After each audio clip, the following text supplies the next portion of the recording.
চলুন ঘটনায় চলে যাই। এই ঘটনাটি আমাদেরকে যিনি পাঠিয়েছেন তার নাম মোহাম্মদ সিয়াম আলম। ওনার বাড়ি গাইবান্ধা জেলার সদর উপজেলার পুলিশ লাইন্স এলাকায়।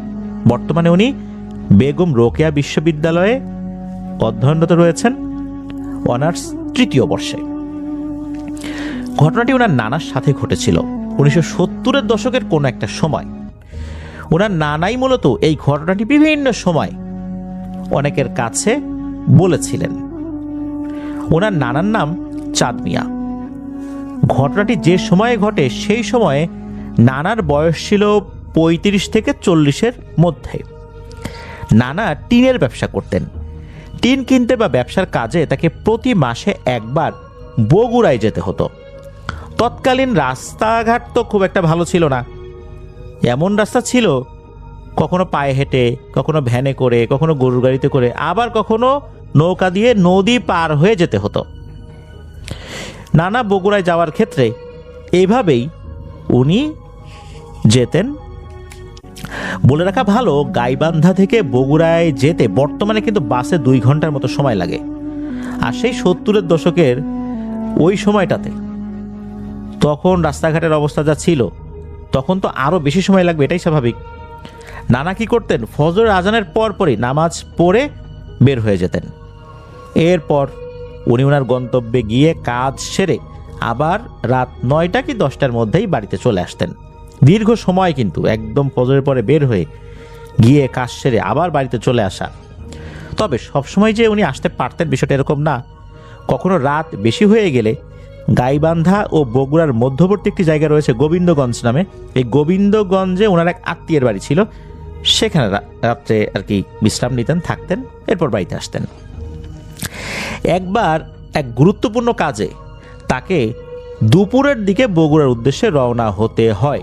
উনি কিন্তু ফজরের আজানের পরপর বেরোতেন, সেখানে উনি দুপুরের দিকে বাসা থেকে বের হয়েছেন।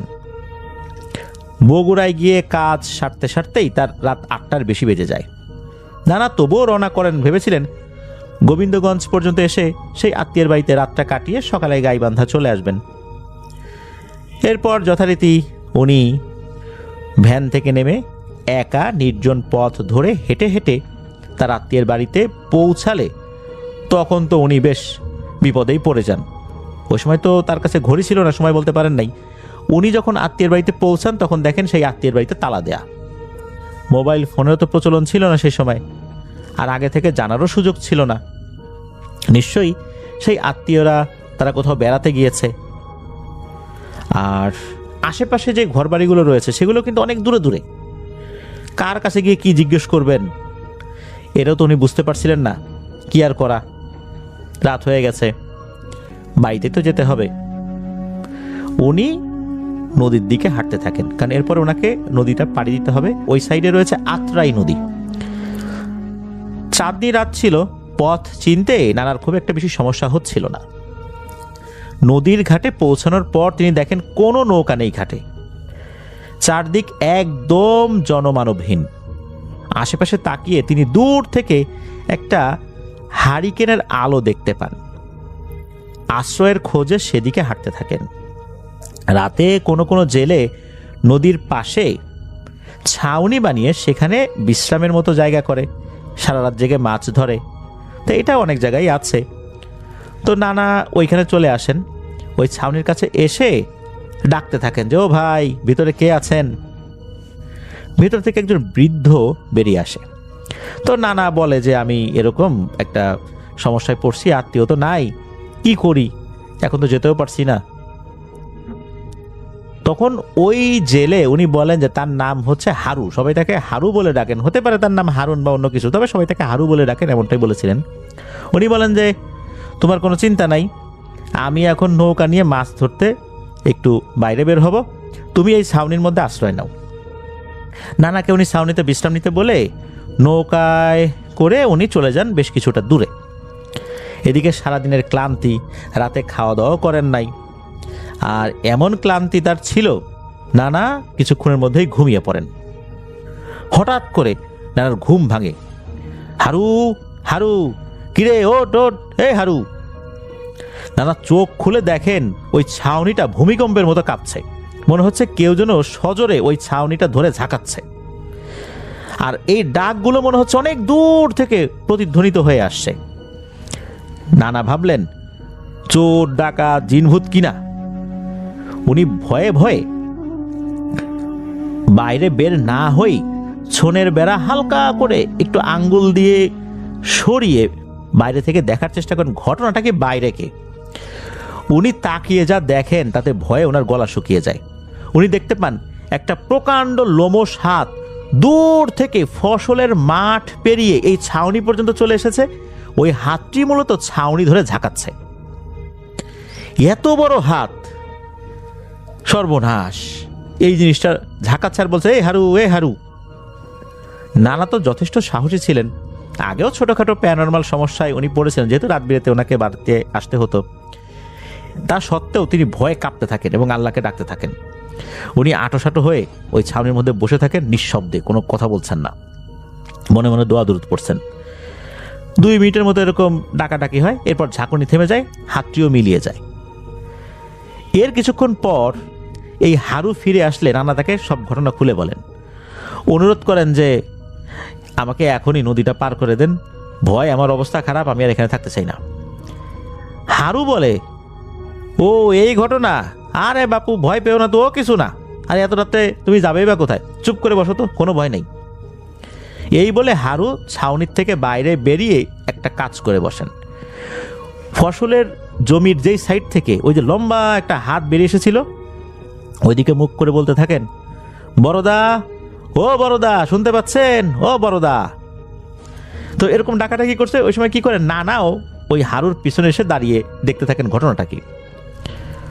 অপর দিক থেকে একটা কণ্ঠ ভেসে আসে, এই কে ডাকে রে, হারু নাকি? তখন হারু বলে ওঠেন, যে বড়দা, আমি এই সেলিরে রেখে একটু এই নদীতে গেছিলাম দাদা, আপনার ডাক তো শুনিনি কো। অপর দিক থেকে ভেসে আসে, ও তাই বল, এই সাওয়ালটা কি আবার ভয় পাইছে কিনা, আবার আমি যে ডাকলো মরে বল, ভয় যেন না পায়। হারু বলে যে, জি বড়দা, একটু তো ভয় পাইছে, এই নতুন মানুষ, আপনাকে তো চেনে না। তখন অপর দিক থেকে আর একটা কণ্ঠ, যে কণ্ঠটা ভেসে আসছিল, সে বলে ওঠে, আমার শরীরটা বড় খারাপ রে হারু, বাজারে গিয়ে আমার ভাইকে খবর দে, দেখ তো কাউকে পাঠানো যায় কিনা, না হলে তুই যা, ওকে একটু ডাক, আমার কথা বল যে আমি ডাকছি, আমার শরীরটা খুব অসুস্থ।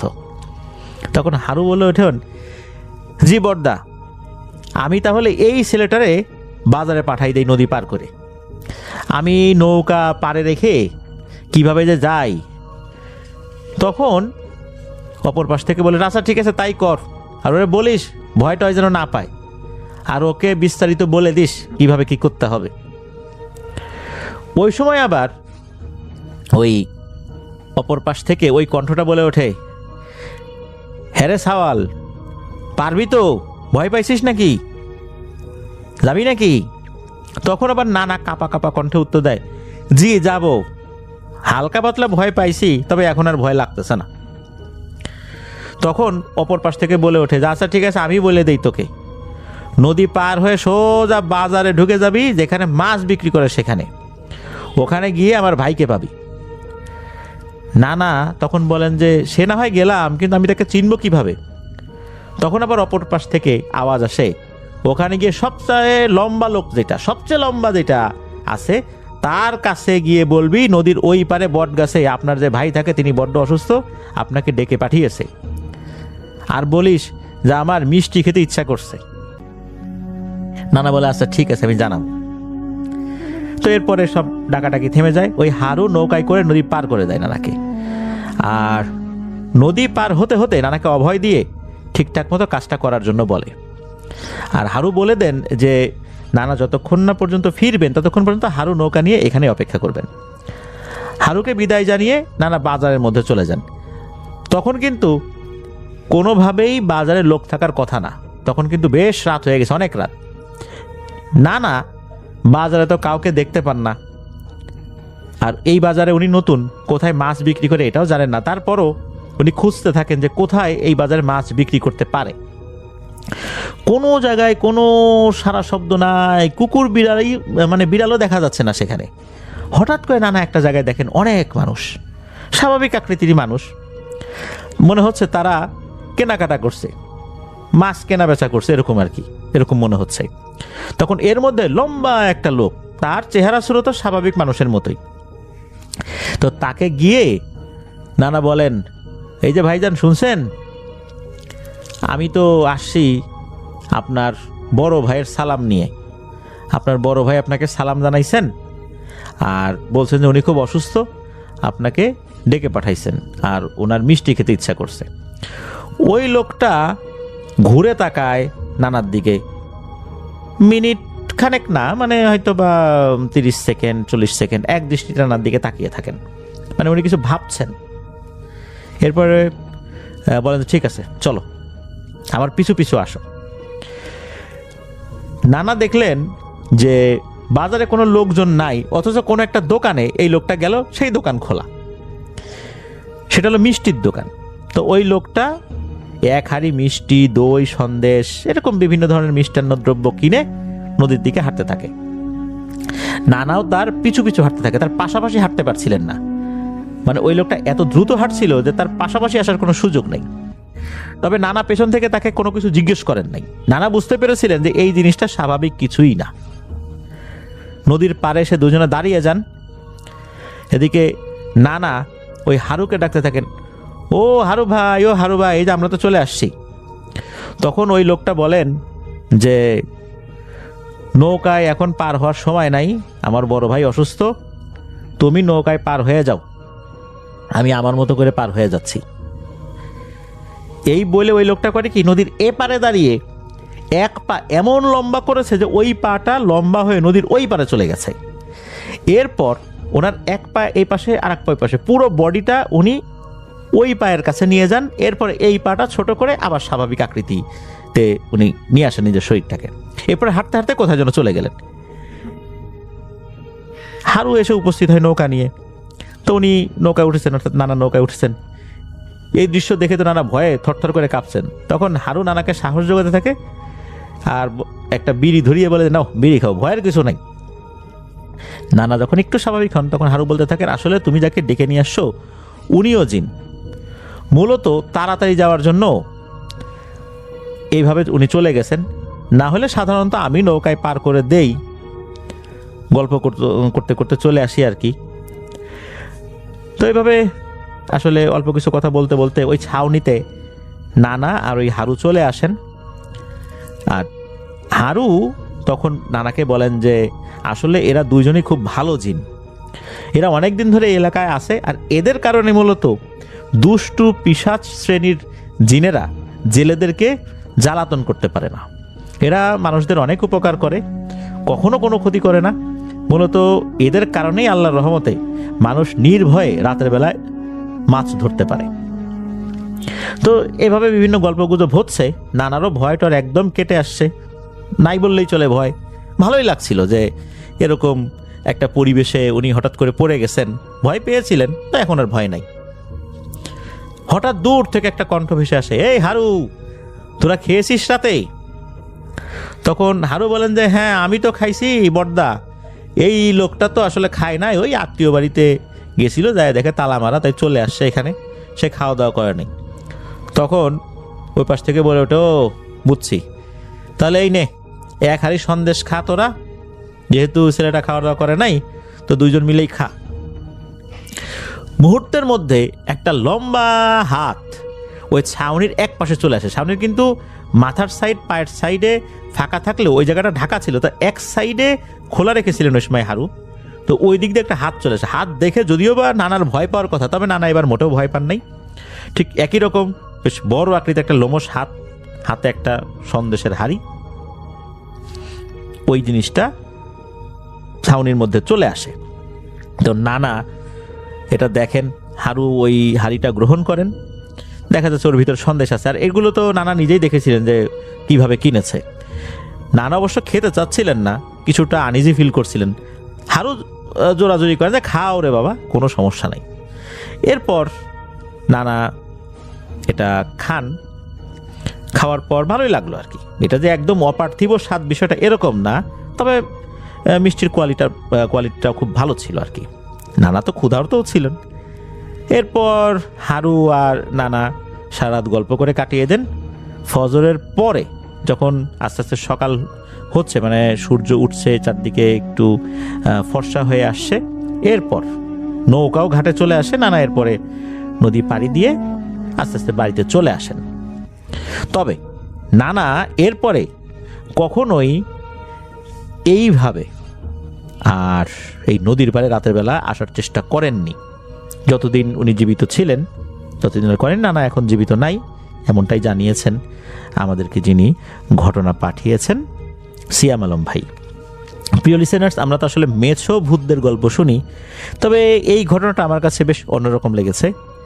যে ওই পাশ থেকে হারুকে নাম ধরে ডাকছে, হারুও তাকে খুব ভালোভাবেই চেনে, আর ওখানকার জেলেরাও তাকে খুব সম্মান করে, যেহেতু আশেপাশে কোনো দুষ্টু পিশাচ তাদেরকে বিরক্ত করতে পারে না এদের কারণে। তো নানার জীবনে ঘটে যাওয়া বেশ অদ্ভুত এক ভুতুরে ঘটনা, যেটা ভয় দিয়ে শুরু হলেও শেষ দিকে এসে ভয়ের কোনো লেশ মাত্রই ছিল না। ঘটনাটা আমার কাছে খুব ভালো লেগেছে, আশা করছি আপনাদের কাছেও ভালো লাগবে। ধন্যবাদ জানাই সিয়াম আলম ভাই সহ যারা আজকের এপিসোডে ঘটনা পাঠিয়েছেন। আশা করছি আপনাদের সবার কাছ থেকে আরও অনেক অনেক ভয়ের ঘটনা ইনশাল্লাহ আমরা পেতে থাকবো। প্রিয় লিসেনার্স, আপনাদেরকেও ধন্যবাদ জানাচ্ছি। এই ঘটনাটি আমাদের সাথে শেয়ার করেছেন Shams Ahmed, Colorado, United states থেকে। শামস তার নিজের জীবনের একটি অভিজ্ঞতা আমাদের সাথে শেয়ার করেছেন এবং তিনি আমাকে অনুরোধ করেছেন আমি যেন আমার মতো করে ঘটনাটি আপনাদের কাছে প্রেজেন্ট করি। ঘটনাটি ঘটে শামসের সাথে 2005 সালে এবং শামস তখন স্টুডেন্ট এবং তিনি বেশ অ্যাডভেঞ্চারাস ছিলেন। তিনি তার বন্ধুদের সাথে অনেক অ্যাডভেঞ্চারাস কাজ করতেন, বাইরে যেতেন, ঘুরতেন এবং অনেক কিছু করতেন। যাই হোক, তার মূল শখের একটা ব্যাপার ছিল হচ্ছে ক্লাইম্বিং। তিনি এই মাউন্টেন ক্লাইম্বিং খুব পছন্দ করতেন। সেটা তিনি ছোটোখাটোভাবে ট্রেনিং নিয়েছিলেন এবং তিনি এটা করতে খুব আগ্রহী ছিলেন।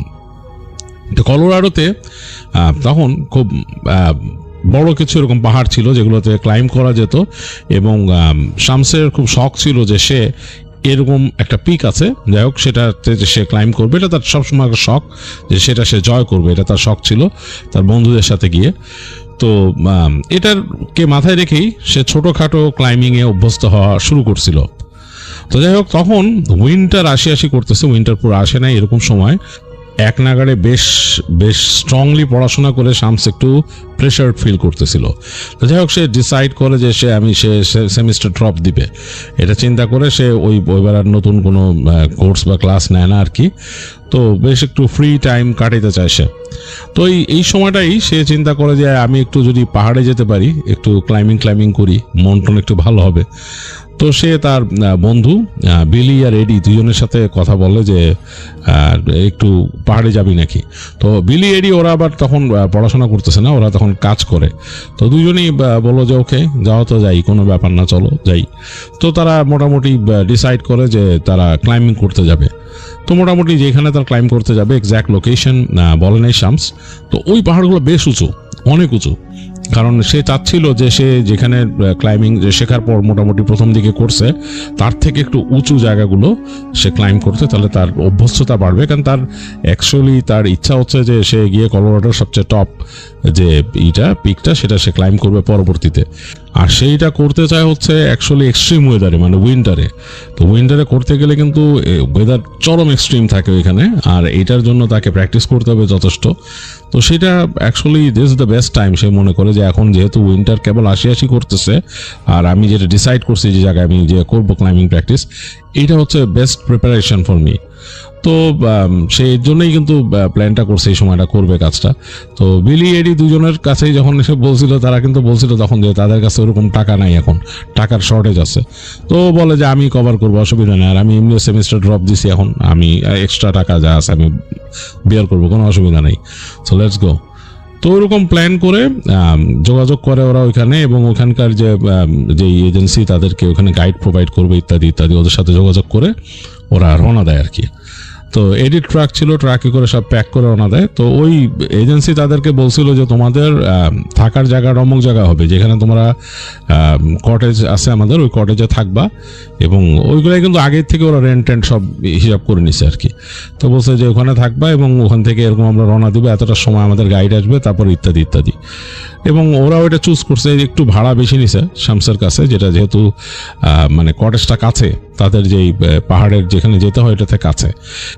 আর শামসের কাছে ওই কটেজটা দেখতে খুব সুন্দর লাগছে, মানে কটেজটার যে ছবি সে দেখছে ওদের ক্যাটালগে, সেটা অন্যরকম, মানে খুব সুন্দর, মানে একদম কাঠের একটা কটেজ এবং পাথর দিয়ে বানানো। এখানে মানে ফায়ার প্লেসের চিমনি উঠে গেছে উপরে, দুই পাশে ঢালু ছাদ, এবং যে কটেজের আশেপাশের জায়গাটা পুরোপুরি একটা খোলা জায়গা, এবং বেশ খানিকটা দূর থেকে বড় বড় গাছগুলা উঠছে এবং দূরে মাউন্টেনের ইগুলো দেখা যাচ্ছে।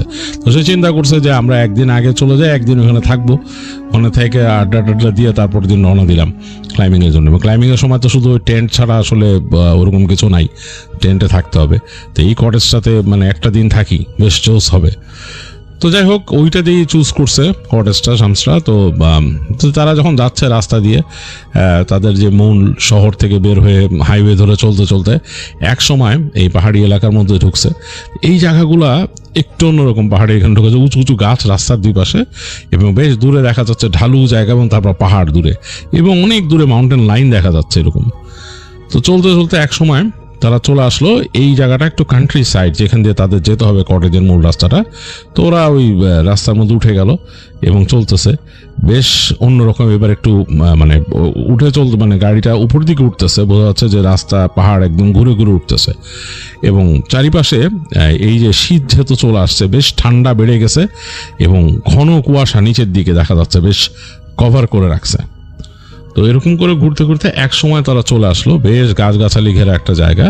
সেখান থেকে বের হয়ে জাস্ট এরকম একটা প্যাচ পাহাড়ের মধ্যে, রাস্তাটার মধ্যে এরকম প্যাচ দিয়ে উঠলো, উঠে দেখলো যে একটা মানে এরকম ফাঁকা জায়গা, বেশ খোলা জায়গা ওই জায়গাটা।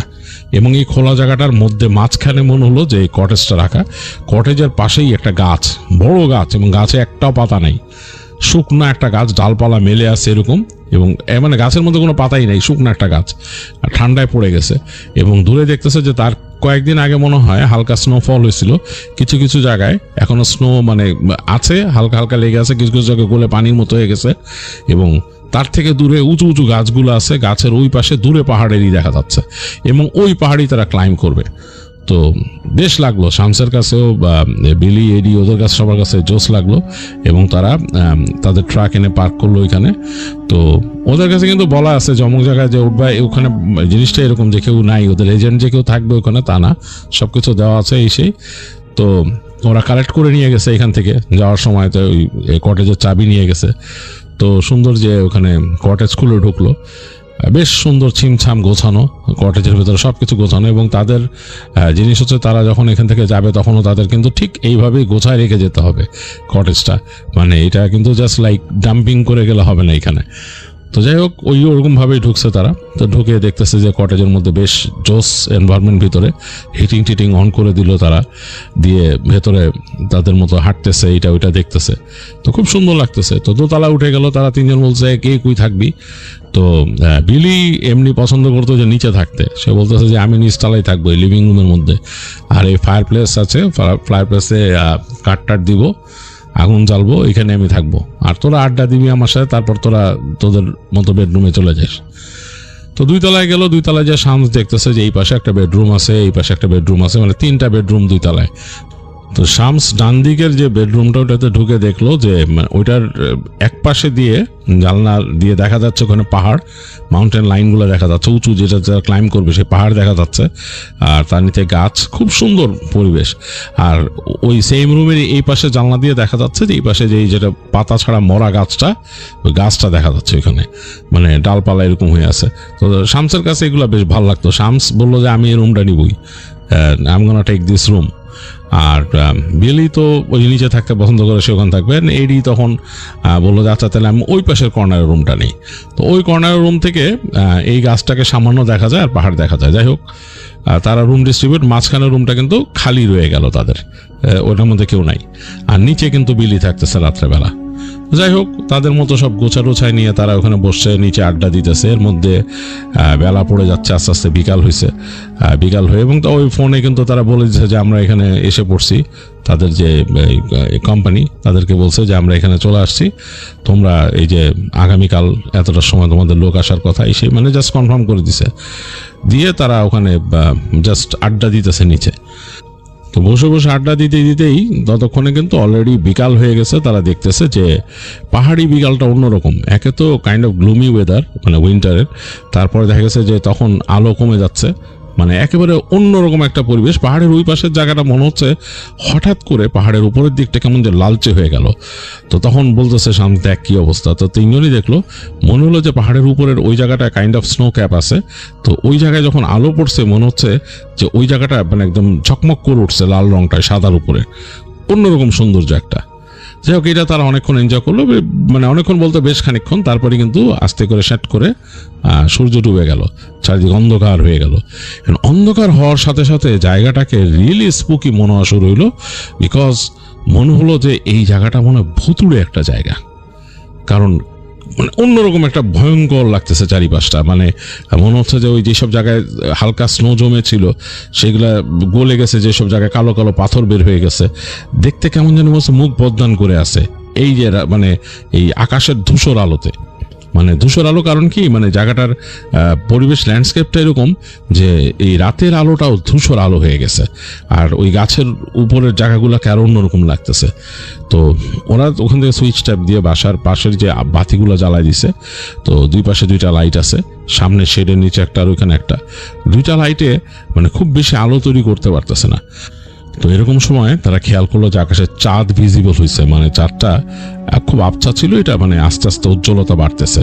তো বেশ মোটামুটি বেশ বড় হয়েছে চাঁদ, এবং চাঁদের আলো চারিদিকে বেশ ছড়ায় পড়ছে। তো তাদের কাছে বেশ লাগলো চাঁদের আলো দেখে, মনে হলো যে অসাধারণ একটা পরিবেশ। তো খিদাও লাগছে, খেতে হবে। তো তাদের সাথে তো সব এই ক্যাম্পিং ফুডস, ক্যাম্পে করার মতো আর কি, ক্যাম্পিংয়ের জন্য তারা খাবার নিয়ে আসছে। তো চিন্তা করলো যে কিচেনে আর বদার না করে আমরা এগুলা নিয়ে গ্রিল করি, এবং গ্রিলের অভ্যাস আজকের থেকে শুরু হোক, না পাহাড়েও তাদের এটাই করতে হবে।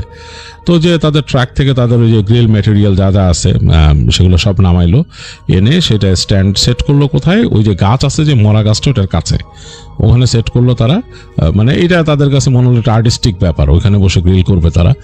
তো সব কিছু সেট আপ করে চারকোল টারকোল দিয়ে এটা লাইট করলো, জ্বললো। তাদের যে খাবার বের করলো, চিন্তা করলো যে চিকেন গ্রিল করবে, স্টেক গ্রিল করবে, এগুলা। তো এনে সবকিছু ওখানে গোছাচ্ছে তিন ফ্রেন্ড মিলে। তো ম্যারিনেট করতেছে একজন, এগুলা গোছাইছে একজন, মানে তিনজন মিলে মানে করতেছে আর কি সবকিছু। তো বসে বসে ওখানে গল্প করতেছে আর তারা গ্রিল করতেছে ঠিক গাছের ওইখানে। তো শামস অনেকক্ষণ মানে একটু অন্য মনস্ক হয়েছিল, সে খাবারের দিকে মনোযোগ দিতেছে, আবার বিভিন্ন রকমের চিন্তা ভাবনা আছে তার, ওগুলো চিন্তা করতেছে। হঠাৎ করে সে যেখানে বসেছিল তার কাছে মনে হলো যে তার পাশের যে ঝোপটা বেশ নড়ে উঠছে, মানে কেমন জানি মনে হলো যে এরকম মানে বেশ নড়ে উঠছে, পিছনে কিছু আছে। তো শামস চিন্তা করলো এনে কি, সে একটু মানে সরে এবারে তাকাইছে এরকম যে এনে কি ওখানে চিন্তা করতেছে। হঠাৎ করে সে খেয়াল করলো যে ঝোপের ভেতর থেকে মনে হলো যে একজোড়া চোখ তাকায় আছে তার দিকে, জল জল করতেছে চোখগুলা, মানে অনেকটা মানে সাপতের চোখ যেরকম।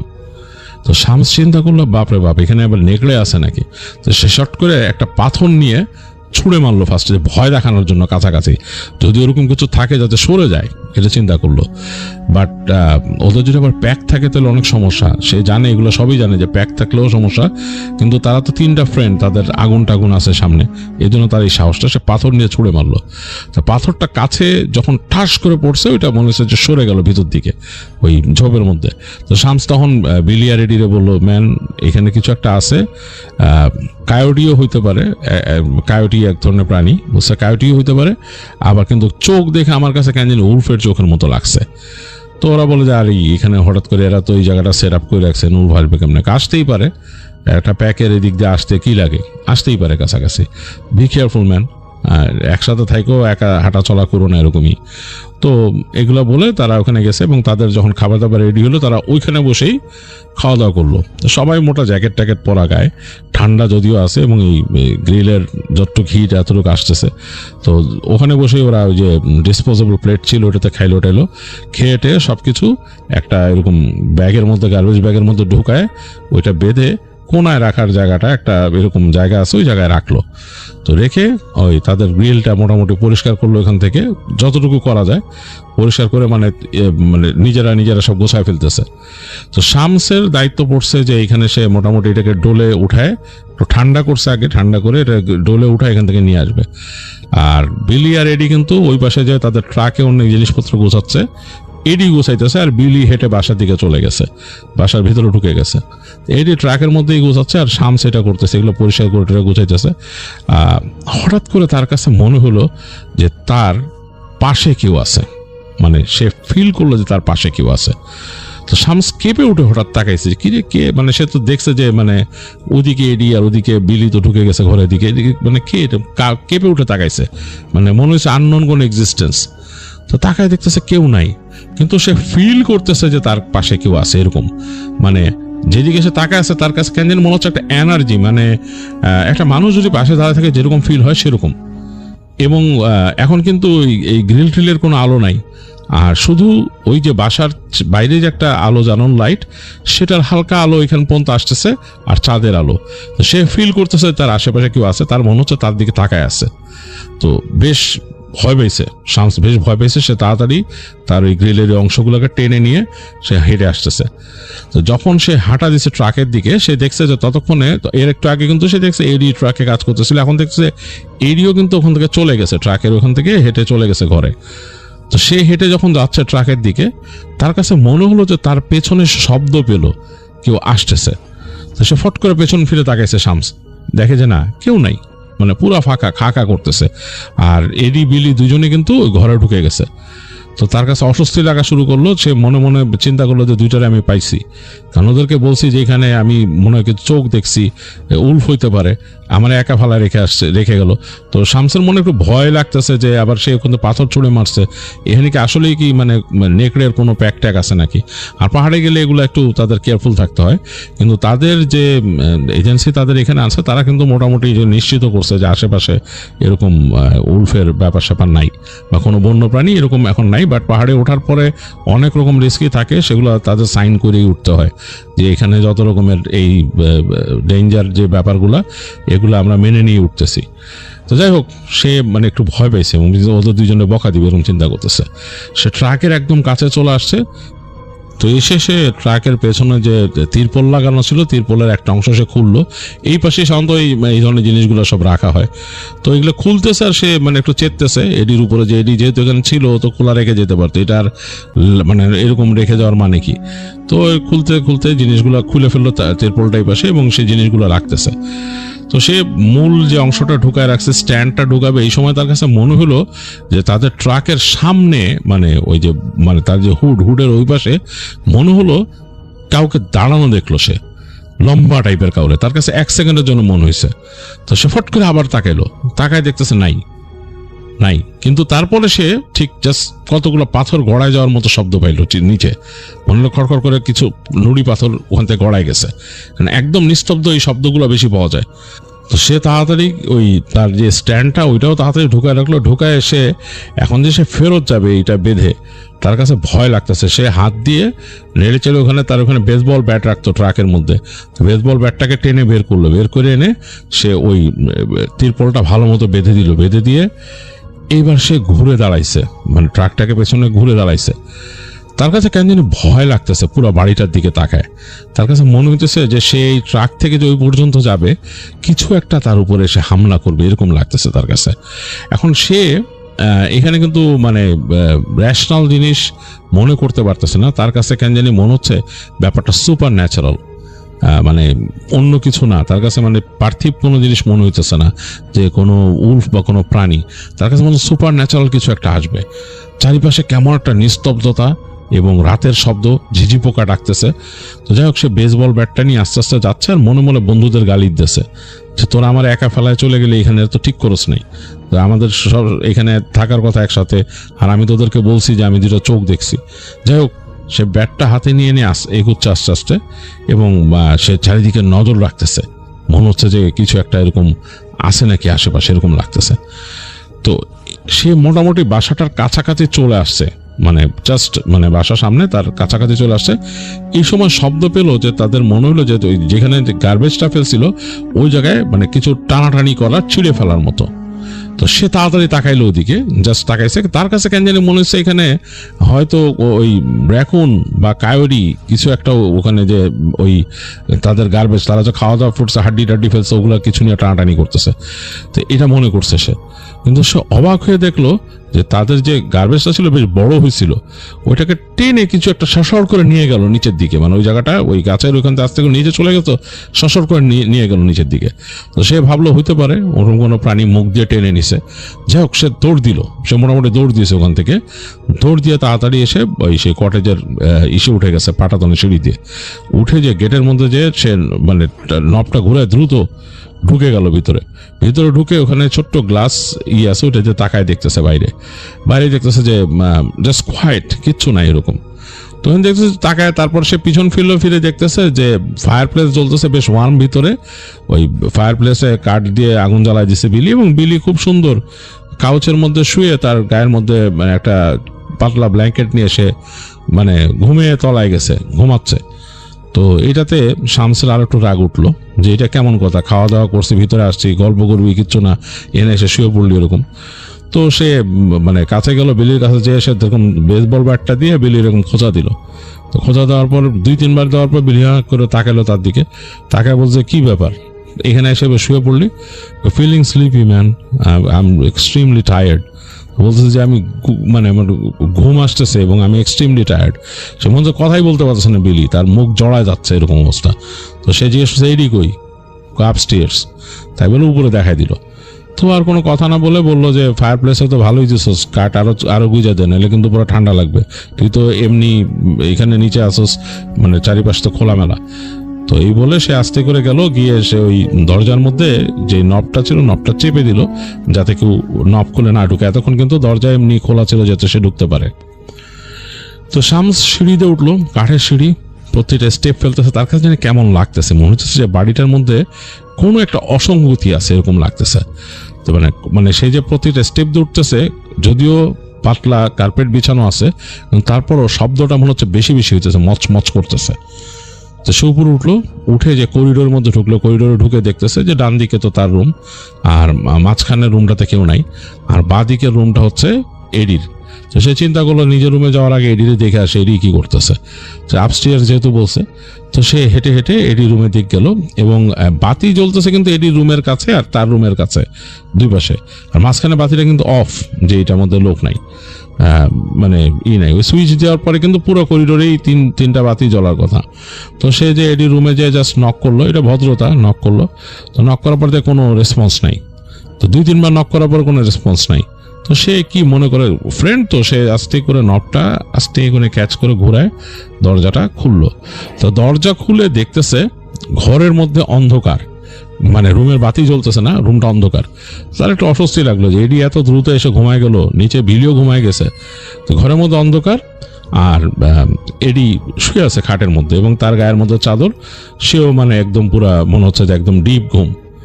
তো সে একটু শামসের একটু মনই খারাপ হইলো যে কি ব্যাপারে, তো দুইজনের ঘটনা কি, দুইজনে এসে শুয়ে পড়ছে, একটু মন খারাপ হইলো, চিন্তা করলো ওরা উঠাবো।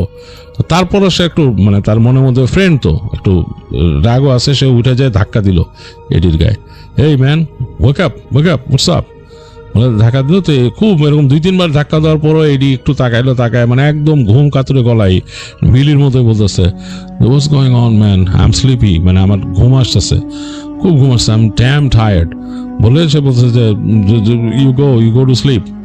সবাক হলো যে ও তো দুইজনে এরকম ঘুম আসতেছে কেন।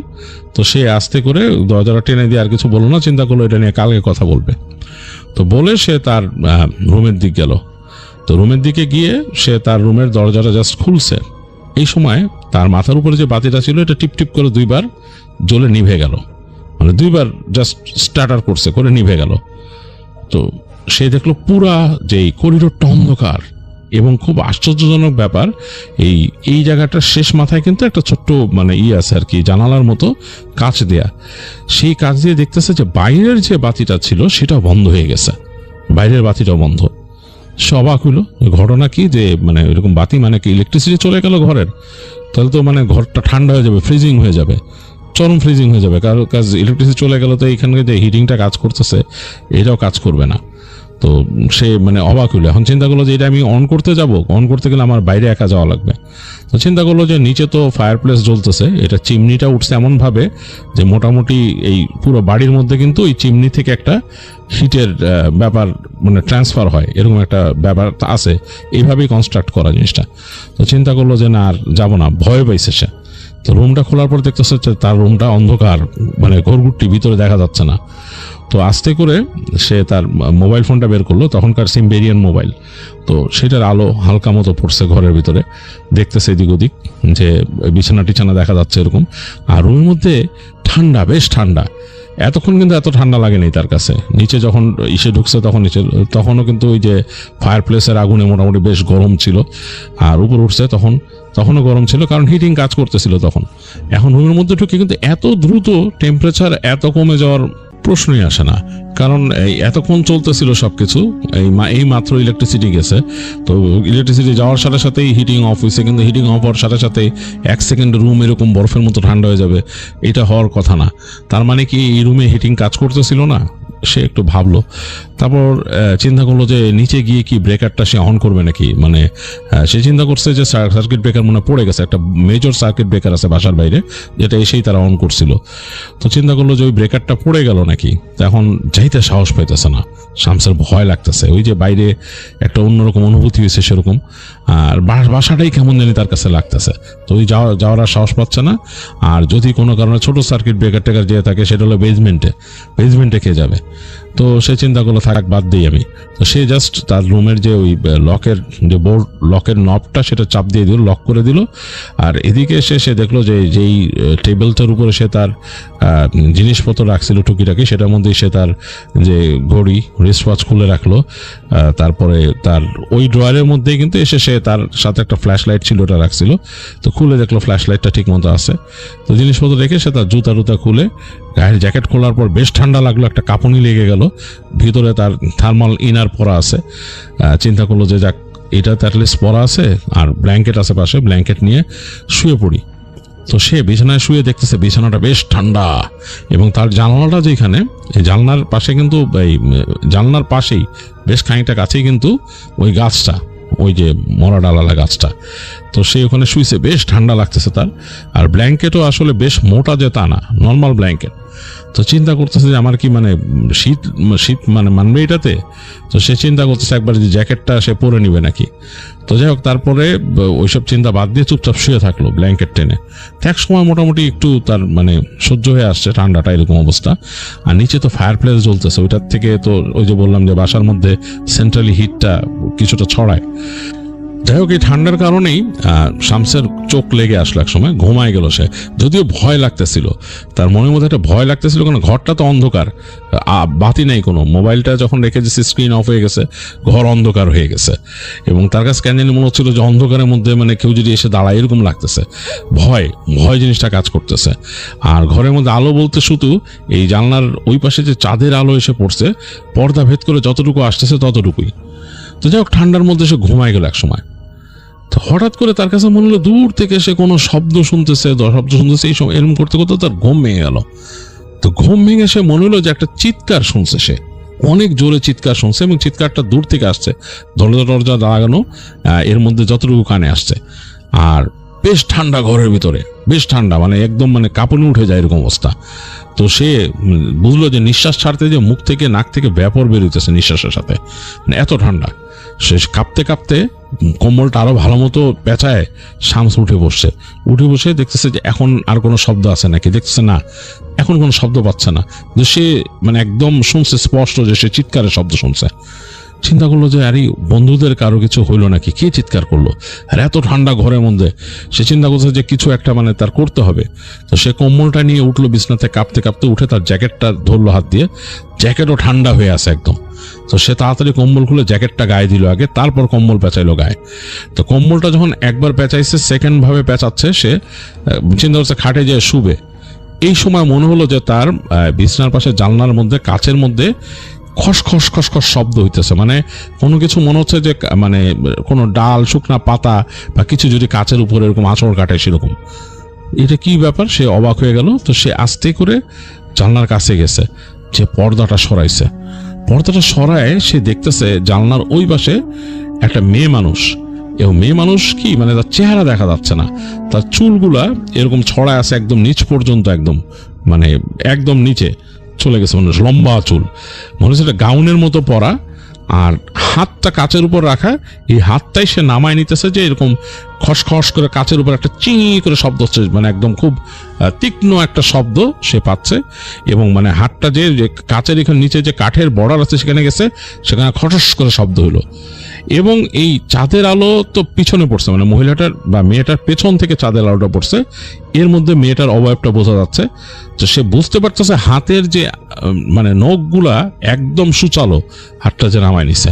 এবং 1 সেকেন্ডের মধ্যে দপ করে চোখ দুটো জ্বলে উঠলো মেয়েটার, মানে ওই অন্ধকারের মধ্যে। মানে মনে হলো যে ওই যে সে চোখ দেখছিল ঝোপের ওই পাশে, ওরকম দুটা চোখ দপ করে জ্বলে উঠলো। সে দেখলো যে জল জলে দুইটা চোখ, আর চুলগুলো এরকম লম্বা, এরকম হাতে নখটা এরকম করতেছে। তো শামস ভয়ের চোটে পিছায় গেছে লাফ দিয়ে, সে কিছুই মানে হাতে নিতে পারে নাই, পিছায় গেছে। পিছায় যে সে দরজার উপর পড়ে ভয়ের চোটে দরজার নব খুলে ফেলছে, মোচড় দিলে তো খুলে যায়, লকটা তো চাপ দিয়ে লাগানো। তো সে মোচড় দিয়ে দরজা খুলে ফেলছে, ফেলে লাফ দিয়ে সে করিডোরে বেরিয়েছে। আর করিডোরে বের হয়ে সে দেখতেছে যে করিডোরটা অন্ধকার, একদম টিপ অন্ধকার। করিডোরের এই মাথায় একটা জানালা আছে, সেটা দিয়ে হালকা আলো ঢুকতেছে, মানে বেশ 2-1 ফিট দেখা যাচ্ছে একটু সেই চাঁদের আলোতে।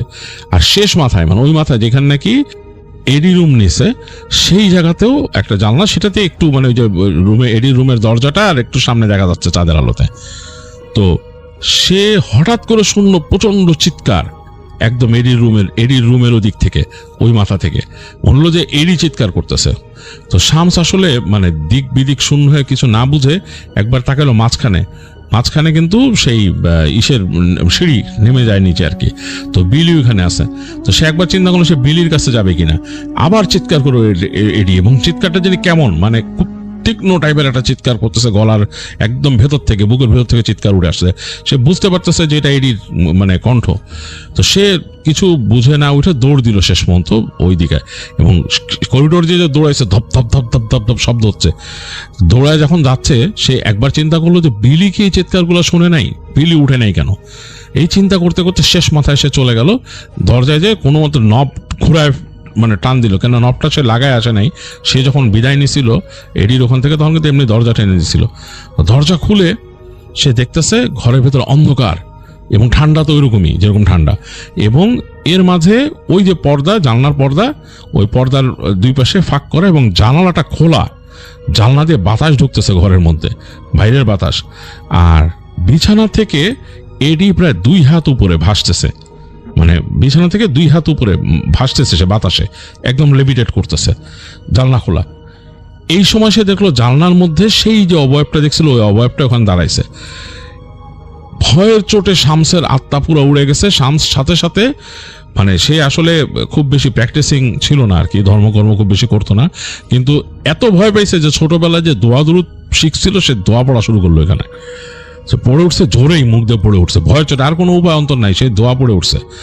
তো দোয়া পড়ার সাথে সাথেই সে দেখলো যে থপ করে ওই যে বাতাসে ভাসতেছিল এডি, থপ করে যে বিছানার মধ্যে পড়ে গেল। আর ওই যে জিনিসটাকে দেখলো সেটা সরে গেছে ওখান থেকে, ওটা নাই। তো ভয়ে কাঁপতেছে শামস। তো সে জোরে জোরে, সে বুঝলো যে দোয়া পড়াতে কাজ হয়েছে, সে জোরে জোরে দোয়া পড়তেছে, মানে ছোট্ট সূরা শিখছিল, সেটাই ছোটবেলা শিখছে, সে জোরে জোরে পড়তেছে এবং মন থেকে সে বিশ্বাস করার চেষ্টা করতেছে যে সে বুঝতে পারছে যে এটা কিভাবে কাজ করছে, মানে কিভাবে তার জন্য এটা কাজ করলো এই দোয়াটা। তো জোরে জোরে সে সূরাটা পড়া শুরু করলো। সে যখন নাকি 3 বার পড়ছে, সাথে সাথে দেখলো করিডোরের মধ্যে যে বাতি ছিল, বাতিগুলো দপ করে জ্বলে উঠলো। লাইট কিন্তু নিভানো ছিল, লাইটটা দপ করে জ্বলে উঠছে লাইট, এবং রুমের বাতিও জ্বলে উঠছে। তো সে তাড়াতাড়ি গিয়ে এডিকে ধরলো, ধরে সে ধাক্কা দিতেছে এডিকে, এদির ঘুম ভাঙতেছে না, 2-3 বার ধাক্কা দিতেছে, হাত দেখলো বরফের মতো ঠান্ডা, হাত ঘষতেছে আর সে সুরা পড়তেছে।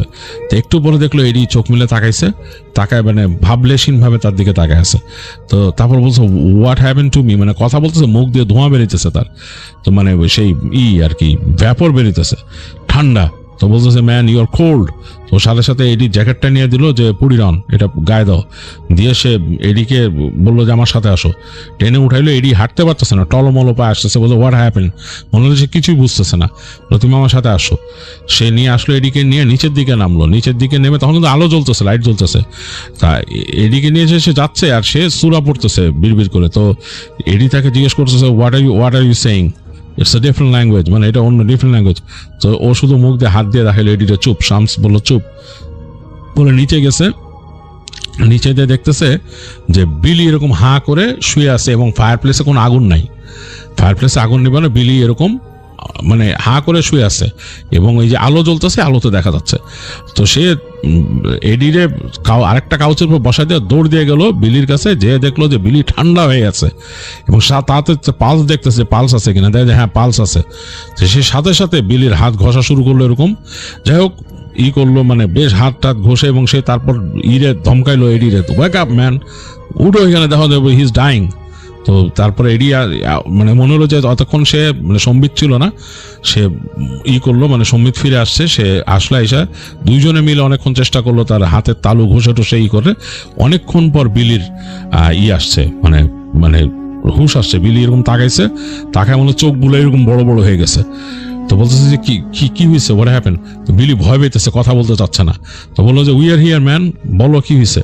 তাই বলে তার হাত কষতেছে, আবার একই সাথে সে দোয়া পড়তেছে। শামস বারবার একটু পর একটু গ্যাপ দিয়ে দোয়া পড়তেছে। তো একটু পরে বিলি বলল যে আমি তো এখানে ঘুমাইছিলাম, আমি কেন জানি মানে আমরা দুইজন যখন ঘরে ঢুকলাম এসে মনে হলো যে আমাদেরকে এই বাসাটা ডাকতেছে। হোয়াট হ্যাপেন, যখন আমরা বাইরে বারবিকিউ করছি আমাদের মনে হচ্ছিল যে বাসাটা আমাদেরকে ডাকতেছে ভিতরে। তো আমি আর এডি দুইজনই ঢুকছি। এখন ঢোকার পর কিন্তু আমি বলতেছি যে আমি অনেক টায়ার্ড, আমি শুয়ে পড়বো। এডিও একই কথা বললো, বলে উপর উঠে গেল, আমি এখানে শুয়ে পড়লাম। আমার তেমন কিছু খেয়াল নাই, আমি ভাষা ভাবে আমার মনে আছে শামস যে ইউ কেম, তুমি আসছো, কিন্তু তারপর আমার কিছু খেয়াল নাই। এরপর আমি এখানে শুয়েছিলাম, বেশ উষ্ণ ছিল, বেশ গরম ছিল ঘরের মধ্যে। হঠাৎ করে আমার কাছে মনে হলো যে ফোর সাউন্ড হইতেছে, ফোর করে সাউন্ড হচ্ছে। তো মানে কেমন যেন একটা শব্দ বাতাসের মতো। তো আমার ঘুম ছিল, ঘুম ভেঙে গেছে, আমি তাকায় ফোর শব্দের দিকে তাকায় দেখি ফায়ার প্লেসের আগুনটা মনে হইতেছে ফায়ার প্লেস থেকে বাইরে চলে আসতেছে, মনে হচ্ছে কেউ ব্লো আউট করতেছে, আগুনটা ভর করে বাইরের দিকে আসতেছে। এরপর দেখলাম আগুনটা একবার বের হয়ে এসে পুরো একটা মানুষের রূপ নিল, এরকম মানুষের মতো রূপ নিল, আর মনে হলো পুরো আগুনটাকে টেনে এসে হাতের মধ্যে ঢুকায় ফেললো। মানে কোনো আগুন আর ওই ফায়ার প্লেসে নাই, পুরো নিভায় ফেলছে, পুরো একটা আগুনের মানুষ হয়ে গেছে। এবং ওইটা আমার দিকে আসছে, কাছায় আসছে। কাছায় আসার পরে আমার আর কিছু মনে নেই, আমি কাঁপতে কাঁপতে মানে আমার মানে হয়ে গেছে, আমি আর কিছু মনে নেই। এই যে আমার একটু আগে মনে হলো যে তোমরা আমাকে উঠাইছো সেই। তো এটা যখন বলছে বিলি, এটা বললো, সাথে সাথে তারা শুনতেছে উপরতলার থেকে হাসির শব্দ, মানে এত ভয়ঙ্কর কণ্ঠে হাসি, মানে না এটা কোনো পুরুষ না এটা কোনো মানে মহিলা, এবং হাসিটা কেমন জানি মানে ভয়ঙ্কর টাইপের একটা হাসির শব্দ। তো তিনজনে মিলে ভয়ে একসাথে বসে ওইখানে মানে একদম থরথর করে কাঁপতেছিল, কিছু করার নেই। এবং শামস জোরে জোরে দোয়া পড়তেছে, এবং যখন দোয়া পড়তেছিল তখন শব্দ পাইতেছে উপরের মধ্যে এদিক ওদিক কিছু উড়ায় মারতেছে, মানে ভেঙে ফেলার মতো এরকম একটা অবস্থা, উড়ায় মারতেছে এরকম অবস্থা। তো মানে বেশ ভয় ওরা তিনজন সময় কাটাইলো, এবং অনেকক্ষণ, কতক্ষণ চলছে এটা বলা যায় না। শামস মোটামুটি দোয়াই পড়তেছিল, এবং ওরা দুইজনও নাকি বসে বসে তাদের মতো মানে রিলিজিয়াস চিন্তা করতেছিল, এবং ওদের মতো বিবলিক্যাল যে ইগুলা আছে ওগুলা তারা মনে মনে মানে করতেছিল, রিসাইড করতেছিল। তো যাই হোক, এক সময় এগুলো থামে। তো তিনজন ততক্ষণে মানে ঠান্ডায় জমে গেছে পুরা, এরকম অবস্থা। আর এর মাঝে নাকি আবার বাতি বন্ধ হয়ে গেছিল, আবার আসছে, আবার ফ্লিকার করতেছিল বাতি, এরকম অবস্থা। তো অনেকক্ষণ পর মানে আবার বাতি স্টেডি হয়ে গেল, লাইটটা স্টেডি হয়ে গেছে, এবং ওই যে হিটিং সিস্টেমটা অটোমেটিকলি কিক অন করার পর দেখা গেল যে একটু পরে টেম্পারেচার ঠিক হয়েছে রুমের, মোটামুটি উষ্ণতায় ভরে গেছে ঘরটা। তো তিনজন মিলে তারপর বললো যে কি হয়েছে বুঝলাম না। তো বুঝতেছে যে এখন সকাল হচ্ছে আর কি, সকাল হচ্ছে। তো তারা মোটামুটি হয়ে উঠলো, উঠে তারপর তিনজন কথা বললো যে কি ব্যাপার, কেন হয়েছে এরকম হয়েছে। তো তাদের মধ্যে ওই বিলি আর এডি দুজনই বললো এই বাসা হন্টেড। তো শামস বললো যে অফকোর্স ইট ইজ হন্টেড, এবং এই কটেজ আমাদেরকে কেন দিছে, বলে যে উই ডোন্ট নো। তো তারপরে ওই তারা ওখান থেকে ফোন করলো অফিসে, বললো যে তোমাদের এই কটেজের সমস্যা আছে, I think it's super natural, তোমাদের লোক কখন আসবে এখানে, আর আমরা হাইকিংয়ে যাব না, will get back to our place, কারণ আমাদের ফিজিক্যাল কন্ডিশন ভালো না। তো একটু পরে দেখা গেল যে তারা ওয়েট করতেছে, তখন আলো ফুটছে, একটু পরে তাদের লোক আসলো। তো যে গাইড আসছে সে বলতেছে যে ম্যান তোমরা এটা পিক করছো কেন? বলে পিক করছি কেন মানে, আমাদেরকে কি কোনো বলা হয়েছে যে এখানে কোনো রকম সুপার ন্যাচারাল ব্যাপার আছে? বলে not really, it's not like that, but আমার মনে হয় যে নাকি তোমাদেরকে এটা বুক করে দিছে তার বলা উচিত ছিল যে এই কটেজটার মধ্যে সমস্যা আছে, এইটা এক সময় এখানে একটা ফ্যামিলি থাকতো এবং ওরাই এটা বিক্রি করে দিয়ে গেছিল, এইটার মধ্যে বিশাল ডিমনিক ব্যাপার স্যাপার আছে। ওই লোক মনে হয় এইখানে বসে মানে করতো আর কি, কিছু চর্চা করতো আর কি, বিশাল ডিমনিক ব্যাপার স্যাপার আছে। তো এইটা সাধারণত দেয় না মানুষে, এটাতে মানে টেম্পোরারি হোল্টেজ হিসাবে যদি কেউ নেয় যে আসছে 2-1 ঘন্টা দিনের বেলা, রাতের বেলা এখানে স্টে করার জন্য দেয় না। তোমাদের কেন দিল? খুবই আশ্চর্য ব্যাপার। আমি অফিসে এটা নিয়ে কথা বলবো অবশ্যই, আর তোমাদের রিফান্ড দেওয়ার ব্যবস্থা করবো। মানে হেকটিক ব্যাপার স্যাপার। তো বললো যে হ্যাঁ আমাদের রিফান্ডের ব্যবস্থা করো, আর আমরা এই ট্রিপটা পরে নিব, পরে দেখা যাক কেমনি কি করা যায়, আমরা আপাতত ব্যাক করে চলে যাবো আমাদের ইসে। যাই হোক ওই লোকটাও তাদের জন্য খুব সরি ফিল করলো, যে বললো যে এটা আসলে এক্সপ্লেইন করার মতো কিছু না, তবে জিনিসটা আসলে সত্যি যা এটা বলা আছে ওদের কাছে যে এই জায়গাটা একটু সমস্যা আছে, মানুষ ভয়টায় পায়। মানে এটা তো আসলে আমরা ওইভাবে লিপিবদ্ধ করতে পারি না, সুপার ন্যাচারাল জিনিসকে তো লজিক্যালি দেখানো যায় না। But the thing is what, যে এই জায়গাটা মানুষ ভয় পায়, রাত্রে থাকতে যে সমস্যা হয়েছে, এবং আমরা তখন হিস্ট্রি ঘাটছি, দেখছি যে এই জায়গাটা যে বিক্রি করছিল সে ছিল এরকম ব্যাপার, এবং ওই যে গাছটার গোড়ার মধ্যে বিশাল সমস্যা আছে। তো যাই হোক, তো ওইখান থেকে পরবর্তীতে শামসরা ব্যাক করে চলে আসে, ওই দিন আর তারা যায় না। তো শামস ব্যাক করে আসার পর বেশ কিছুদিন সে দুঃস্বপ্ন দেখতো, অনেক দুঃস্বপ্ন দেখতো। তো পরে তার এক মামার বাড়িতে গেছিল সে, তার মামা ওখানে থাকতো এবং উনি বেশ পায়াস মানুষ। তো মামা তাকে শামসকে ঝেড়ে দেন আর কি, দোয়াদুদ বলে দেন, এবং বলে যে এই মানে এগুলো প্র্যাকটিস করতে দোয়াদুদ, আর বলছিল যে যাতে নামাজ কালাম ঠিক মতো পড়ে। বলছিল যে নামাজ কালাম না পড়লে তুমি যে ঘোরাঘুরি করো এবং তোমার যে এরকম অভ্যাস, এগুলাতে আসলে অনেক কিছু হবে, তুমি পাহাড়ে যাও ক্লাইম্ব করতে, ওখানে ক্যাম্পিং করো সেই। তো যাই হোক, শামস মামার কাছ থেকে ভালো শিক্ষা নেয়, এবং এরপর থেকে শামস যতবারই ক্যাম্পিংয়ে গেছে সে কিন্তু সবসময় দোয়া দুরুদ পড়ছে, এবং সে তার এরপর থেকেই মোটামুটি প্র্যাকটিসিং হওয়া শুরু করছিল। তো যাই হোক, এই ছিল শামসের ঘটনা। আজকের এই দীর্ঘ ভয়ঙ্কর ঘটনা আমাকে পাঠিয়েছেন মাহমুদুল হাসান ভাই নেত্রকোনা থেকে। তিনি নিজে এই অভিজ্ঞতার মধ্য দিয়ে গেছেন এবং তিনি বলেছেন এই ঘটনাটা বলতে গেলেও এখনও আমার শরীর ঠান্ডা হয়ে যায়। যাই হোক, তো মাহমুদুলরা গ্রামের বাড়িতে ঈদের ছুটিতে গিয়েছিল।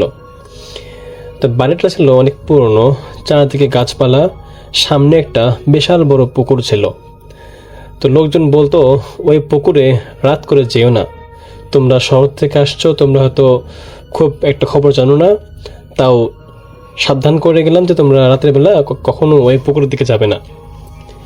কিন্তু এসব কথা মাহমুদুলরা কখনো গুরুত্ব দিয়ে শুনেনি বা গুরুত্ব দিয়ে মাথায় রাখেনি। তো প্রথম রাতে মাহমুদুলের ঘুম থেকে উঠে যায়, বাহির থেকে শব্দ এলো পানির ঢেউয়ের মতো, যেন কেউ পুকুরের ওপর দিয়ে হাঁটছে। তো সে রাতের বেলায় জানালা দিয়ে তাকালো পুকুরের দিকে, দেখলো অন্ধকারের মধ্যে পানিটা কিছু নড়ছে। মাহমুদুল চোখ ঘষে ঘষে দেখতে লাগলো, তখন দেখলো যে একটা মানুষ পানির উপরে দাঁড়িয়ে আছে, হাঁটছে না এবং সে পানির উপরে ডুবে যাচ্ছে না, শুধুমাত্র দাঁড়িয়ে আছে। হঠাৎ সে ছায়াটা মাথা তুলে তাকালো মাহমুদের দিকে, তারপর হাত তুলে ইশারা করলো মাহমুদুলের দিকে, যেদিকে আয় আয়। মাহমুদুলের শরীর ঠান্ডা হয়ে গেল, সে দ্রুত জানালা বন্ধ করে দিল। সকালে সে বিষয়টা বলল তাদের সকলকেই।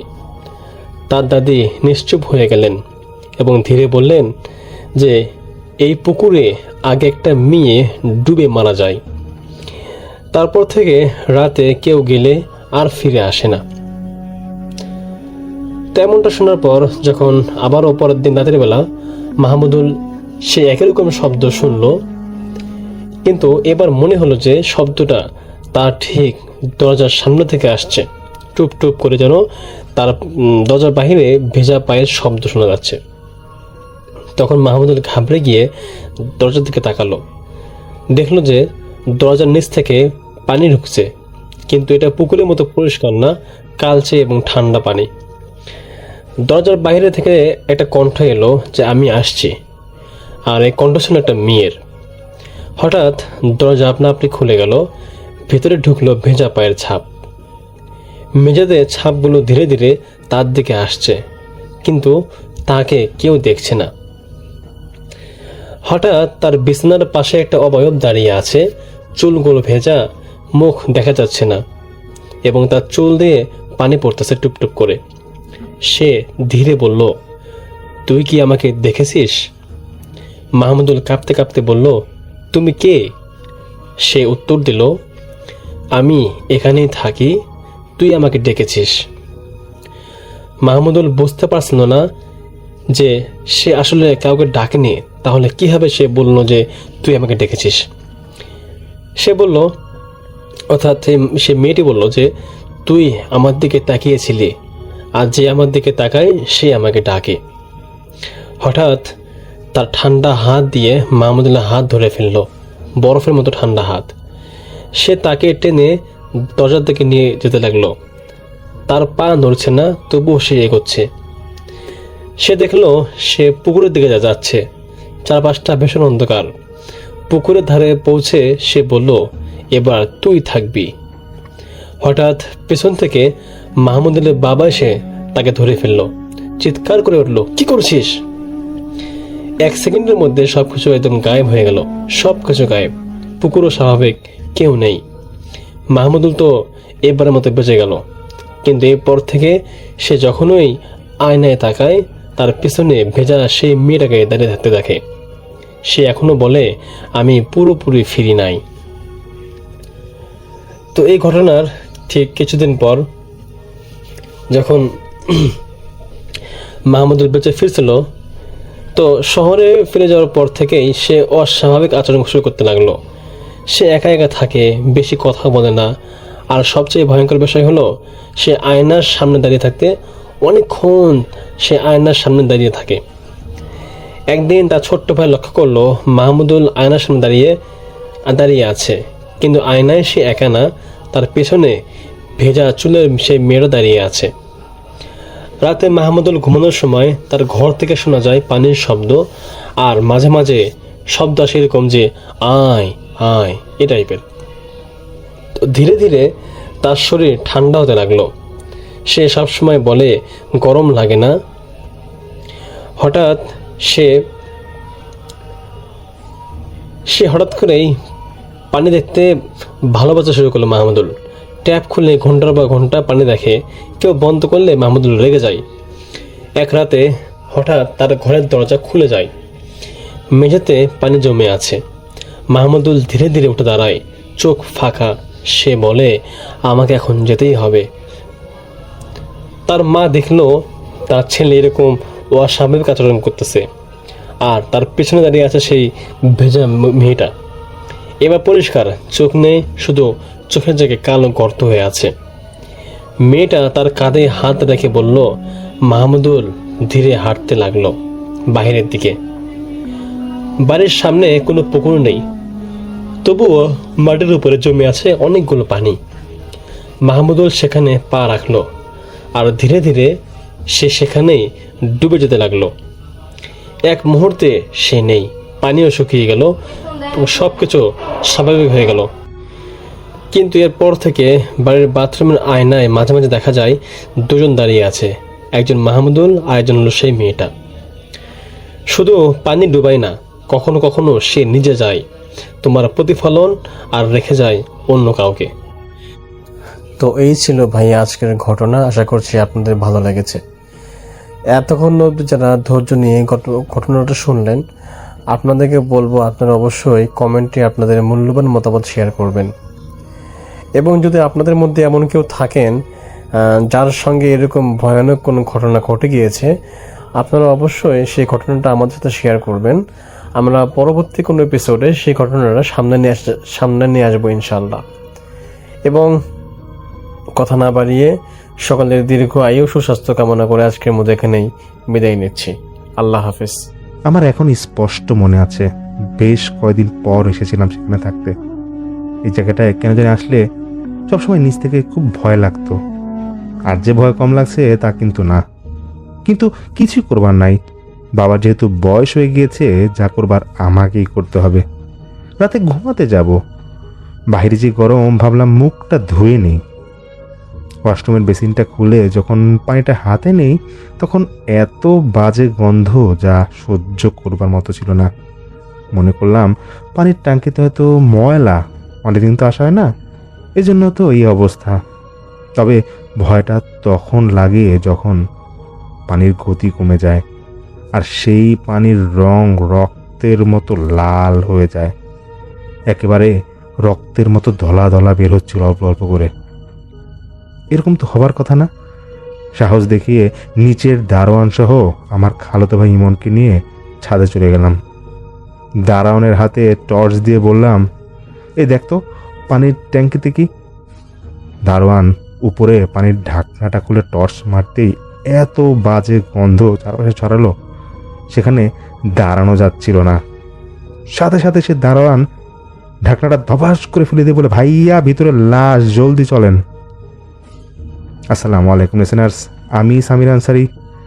আজ আপনাদের মাঝে যেই ঘটনাটা শেয়ার করব, এটি আমাকে পাঠিয়েছেন নোমান ভাই। তিনি বর্তমানে কাতার থাকেন।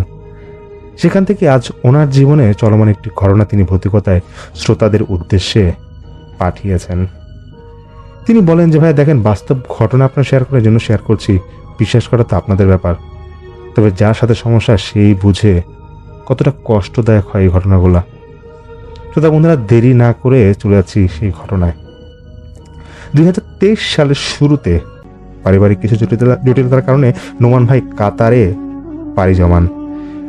বিদেশে আসবার জন্য ওনার পরিবার থেকে আসলে খুব একটা চাপ ছিল না, কিন্তু বাধ্য হয়ে তিনি সেখানে চলে গিয়েছেন। আর কেন গিয়েছিলেন সেটা হয়তো ঘটনা শুনলে আপনি বুঝতে পারবেন। নোমান ভাই ওনার বাবা মায়ের একমাত্র সন্তান। তার বাবা মার বিয়ের প্রায় 9 বছর পর নোমান ভাইয়ের জন্ম হয়। তিনি বলেন, দুনিয়াতে মানুষ নানা ধরনের সমস্যায় পড়ে, তবে ওনার যে সমস্যা তা দিন যতই যায় ততই মনে হয় অনেক অতিষ্ঠ করে তুলছে। প্যারানর্মাল বিষয়গুলোয় ওনার বুঝ হওয়ার পর থেকেই ভালোই ধারণা ছিল, এগুলো তিনি বিশ্বাসও করতেন। কিন্তু এগুলো নিয়ে তিনি আসলে ওইভাবে ঘাটাঘাটি করেন নাই কখনো। খুব ছোট থাকতে জীবনে সব থেকে ভয়ানক ঘটনা ঘটে তার, যদিও তখন তার বুঝ ছিল না। তিনি বলেন যে বয়স যখন 1-2 বছর হবে, তাকে বেশ কিছুদিন ধরে নাকি পাওয়া যাচ্ছিল না, প্রায় 4-5 দিন হবে। এরপর এলাকার মসজিদের ছাদ থেকে তাকে উদ্ধার করা হয়। নোমান ভাই বলেন, ওনার মা ঘরে তাকে ঘুম পাড়িয়ে পাশের রুমে মাগরিবের নামাজ পড়ছিল কোনো একদিন। নামাজ শেষে 15-20 মিনিট পর এসে দেখেন বিছানা নাকি খালি, ওনার ছেলে নেই। বাসায় তো শুধু তিনি আর তার ছেলে ছিলেন। ঘরের দরজা জানালা তো আটকানো ছিল, কিন্তু ছেলে গেল কোথায়? পাগলের মতো চিল্লাতে চিল্লাতে তিনি ঘর থেকে বের হয়ে পাশের ঘরে যান, সবাইকে জিজ্ঞাসা করেন এবং বলেন তার ছেলেকে দেখেছে কিনা, কিন্তু উত্তর একটাই, ঘর যদি আটকানি থাকে তাহলে ছেলে যাবে কই? ওনার বাবা তখন সেই মুহূর্তে আসে এবং এসে সব শুনে বুঝতে পারেন সমস্যাটা কি হতে পারে। তারপর থানায় জানানো হয় এবং পাশাপাশি সাথে সাথে মসজিদের হুজুরকে বিষয়টা জানানো হয়। তদবির করবার পর প্রায়, যেটা বলা হয়েছিল 4-5 দিন পর, এশার ওয়াক্তের আগে দিয়ে মসজিদের ছাদে কান্নার আওয়াজ পাওয়া যায়। এরপর গিয়ে দেখা যায় যে তিনি পড়ে আছেন সেখানে, আর সেখানে পড়ে কাঁদছেন। হ্যাঁ, হুজুর বলেছিল জিন তাকে ধরে নিয়ে গিয়েছিল, কারণ শুরু থেকে শুধু সব কিছু শুনেছে। তিনি বলেছে যেটা জিন ছাড়া এই কাজকে করতে পারে না, কিন্তু কেন জিনে ধরেছিল তা তো হুজুর তখন আর বলতে পারেনি। হুজুর শুধু বলে যে ঝাড়ফুঁক দিয়ে তিনি এই বিপদটা হয়তো স্বাভাবিকভাবে কাটাতে পারেন। এবং তিনি তাই করেন। এবং সেই হুজুর বলে দেন মসজিদে যে এই ছেলে প্রাপ্তবয়স্ক হওয়ার পর সে আবার যে কোনো বড় সমস্যায় পড়তে পারে, এর জন্য দরকার হলে আরও কোনো বড় হুজুর বা মাওলানার কাছে নিয়ে তাকে চিকিৎসা করানোর জন্য। সেই থেকে শুরু। বয়স যখন 10 বছর তখন থেকে নাকি অল্প কিছুতেই রেগে যেতেন নোমান ভাই। এই জন্য তার বাবা মা তাকে বকা দিলেও তাদের দিকে এমনভাবে তিনি তেড়ে আসতেন যে শত শক্তি দিয়েও তাদের সাথে মানে নোমানের সাথে পেরে ওঠা যেত না। রাগ উঠলেই নাকি ওনার শরীর নীল হয়ে যেত আর ঘের ঘের করে হুঙ্কার দেওয়া শুরু করতো তিনি। মনে হচ্ছে যে তিনি এখনই কোনো একটা বিপদ ঘটিয়ে ফেলবেন। এই জন্য তাকে ঠিকভাবে স্কুল মাদ্রাসায় কোনো জায়গায় নাকি পড়ানো যায়নি ঠিকভাবে। অনেক দেরিতে তিনি পড়ালেখা শেষ করেছিলেন। তো এই বিষয়গুলো আবার হুজুরকে জানানো হলে তো হুজুর বলে, দেখেন আমাদের বলাই হয়েছিল যে আপনার ছেলের উপর খারাপ নজর আছে, এবং অনেক আগেই তো এটা বলেছিল, আমার ছোট থাকতেই ওকে এটা অ্যাটাক করে ফেলেছে, এটা সহজে আর যাবে না। এক কাজ করেন, ও যদি এমন কাজ প্রতিনিয়ত করে, প্রতি রাতে ওকে আয়াতুল কুরসি সহ কিছু দোয়া দেন, বলে এটা পরে ওকে ফু দিবেন, দেখবেন আস্তে আস্তে সব ঠিক হবে। এভাবেই নাকি দিন যেতে থাকে। মাঝে মাঝে অল্পতে রাগ উঠতো, তারপর আবার ঠিক। তাই নোমান ভাইকে যখন দেখছে যে মোটামুটি আগের থেকে যেটা ভালো, ওনার বাবা মা আর কোনো হুজুর কাছে বা কবিরাজের কাছে আর নিয়ে যায় না। তিনি যখন ইন্টারে পড়তেন, মানে এইচএসসি লেভেলে যখন তিনি পড়তেন, তখন ওনার বাবা মার কাছে তিনি হঠাৎ করে একদিন বলছে যে মনের মধ্যে খুব অস্থিরতা তার কাজ করে, বুক নাকি অল্পতেই ধরফর করে। ডাক্তারের কাছে যাওয়ার পর টুকটাক সমস্যা পায়, কিন্তু সুস্থ হওয়ার পরও তার এই সমস্যাটা, যে অস্থিরতা যে ভাবটা, এটা নাকি দূর হয় না। রাতে একা ঘুমাতে গেলেন তিনি বলতেন তার নাকি বেশ ভয় করে, মনে হতো যে ওনার জানলা দিয়ে কেউ কি মারছে। জানলাটা লাগিয়ে ফেললে মনে হতো জানলা কেউ টক টক করে নক করছে। ওনার বাবা মা এটা স্বাভাবিকভাবে নিলেও এই যে ভয়টা, সেই ভয়টাকে নাকি নোমান ভাইয়ের রাতে এমনও হয়েছে যে সাময়িক সময়ের জন্য জ্বর এসে পড়তো। মানে আবার আগের কিছু লক্ষণ তার দেখা যায়। এবার অন্য এক হুজুরের কাছে গিয়ে তাকে নোমান ভাইকে নিয়ে যাওয়া হয়। সব কিছু শুনবার পর হুজুর বলেন, যেহেতু আগে থেকেই ওর উপর বদ নজর আছে, তাই ওকে একা না রেখে রাতে কাউকে সাথে নিয়ে ওকে ঘুমাতে বলবেন, তাহলে সমস্যাটা হয়তো কোনো রকম কাটতে পারে। কারণ ওর এখন একটা সঙ্গ দরকার। দেখুন না যে আশেপাশে আপনারা ওকে কাউকে রাখতে পারেন কিনা, অথবা আপনারা মানে মনে হয় বাবাকে বলা হয় যে আপনি যে ওর সাথে থাকেন, দেখেন। তো তারপর নোমান ভাই আস্তে আস্তে, তো উনি যখন বড় হয় মোটামুটি, তারপর তো সব টুকটাক ঠিক হয়। তো একদিন নোমান ভাই তার বাবাকে কথার প্রসঙ্গে জিজ্ঞাসা করেন যে, বাবা আচ্ছা আমার যে এরকম মাঝে মাঝে সমস্যাগুলো হয়, তখন নাকি ওনার বয়স হবে আর 2-3 বছর পর, এরকম 13 কি 14 বছর বয়স হবে, তখন একটা কথার প্রসঙ্গে নোমান ভাই তার বাবা কিছু কথা জিজ্ঞেস করেন, এবং মাঝে মাঝে নাকি এরকম সমস্যা হলে তিনি তখন হুজুরের কাছে যেতেন।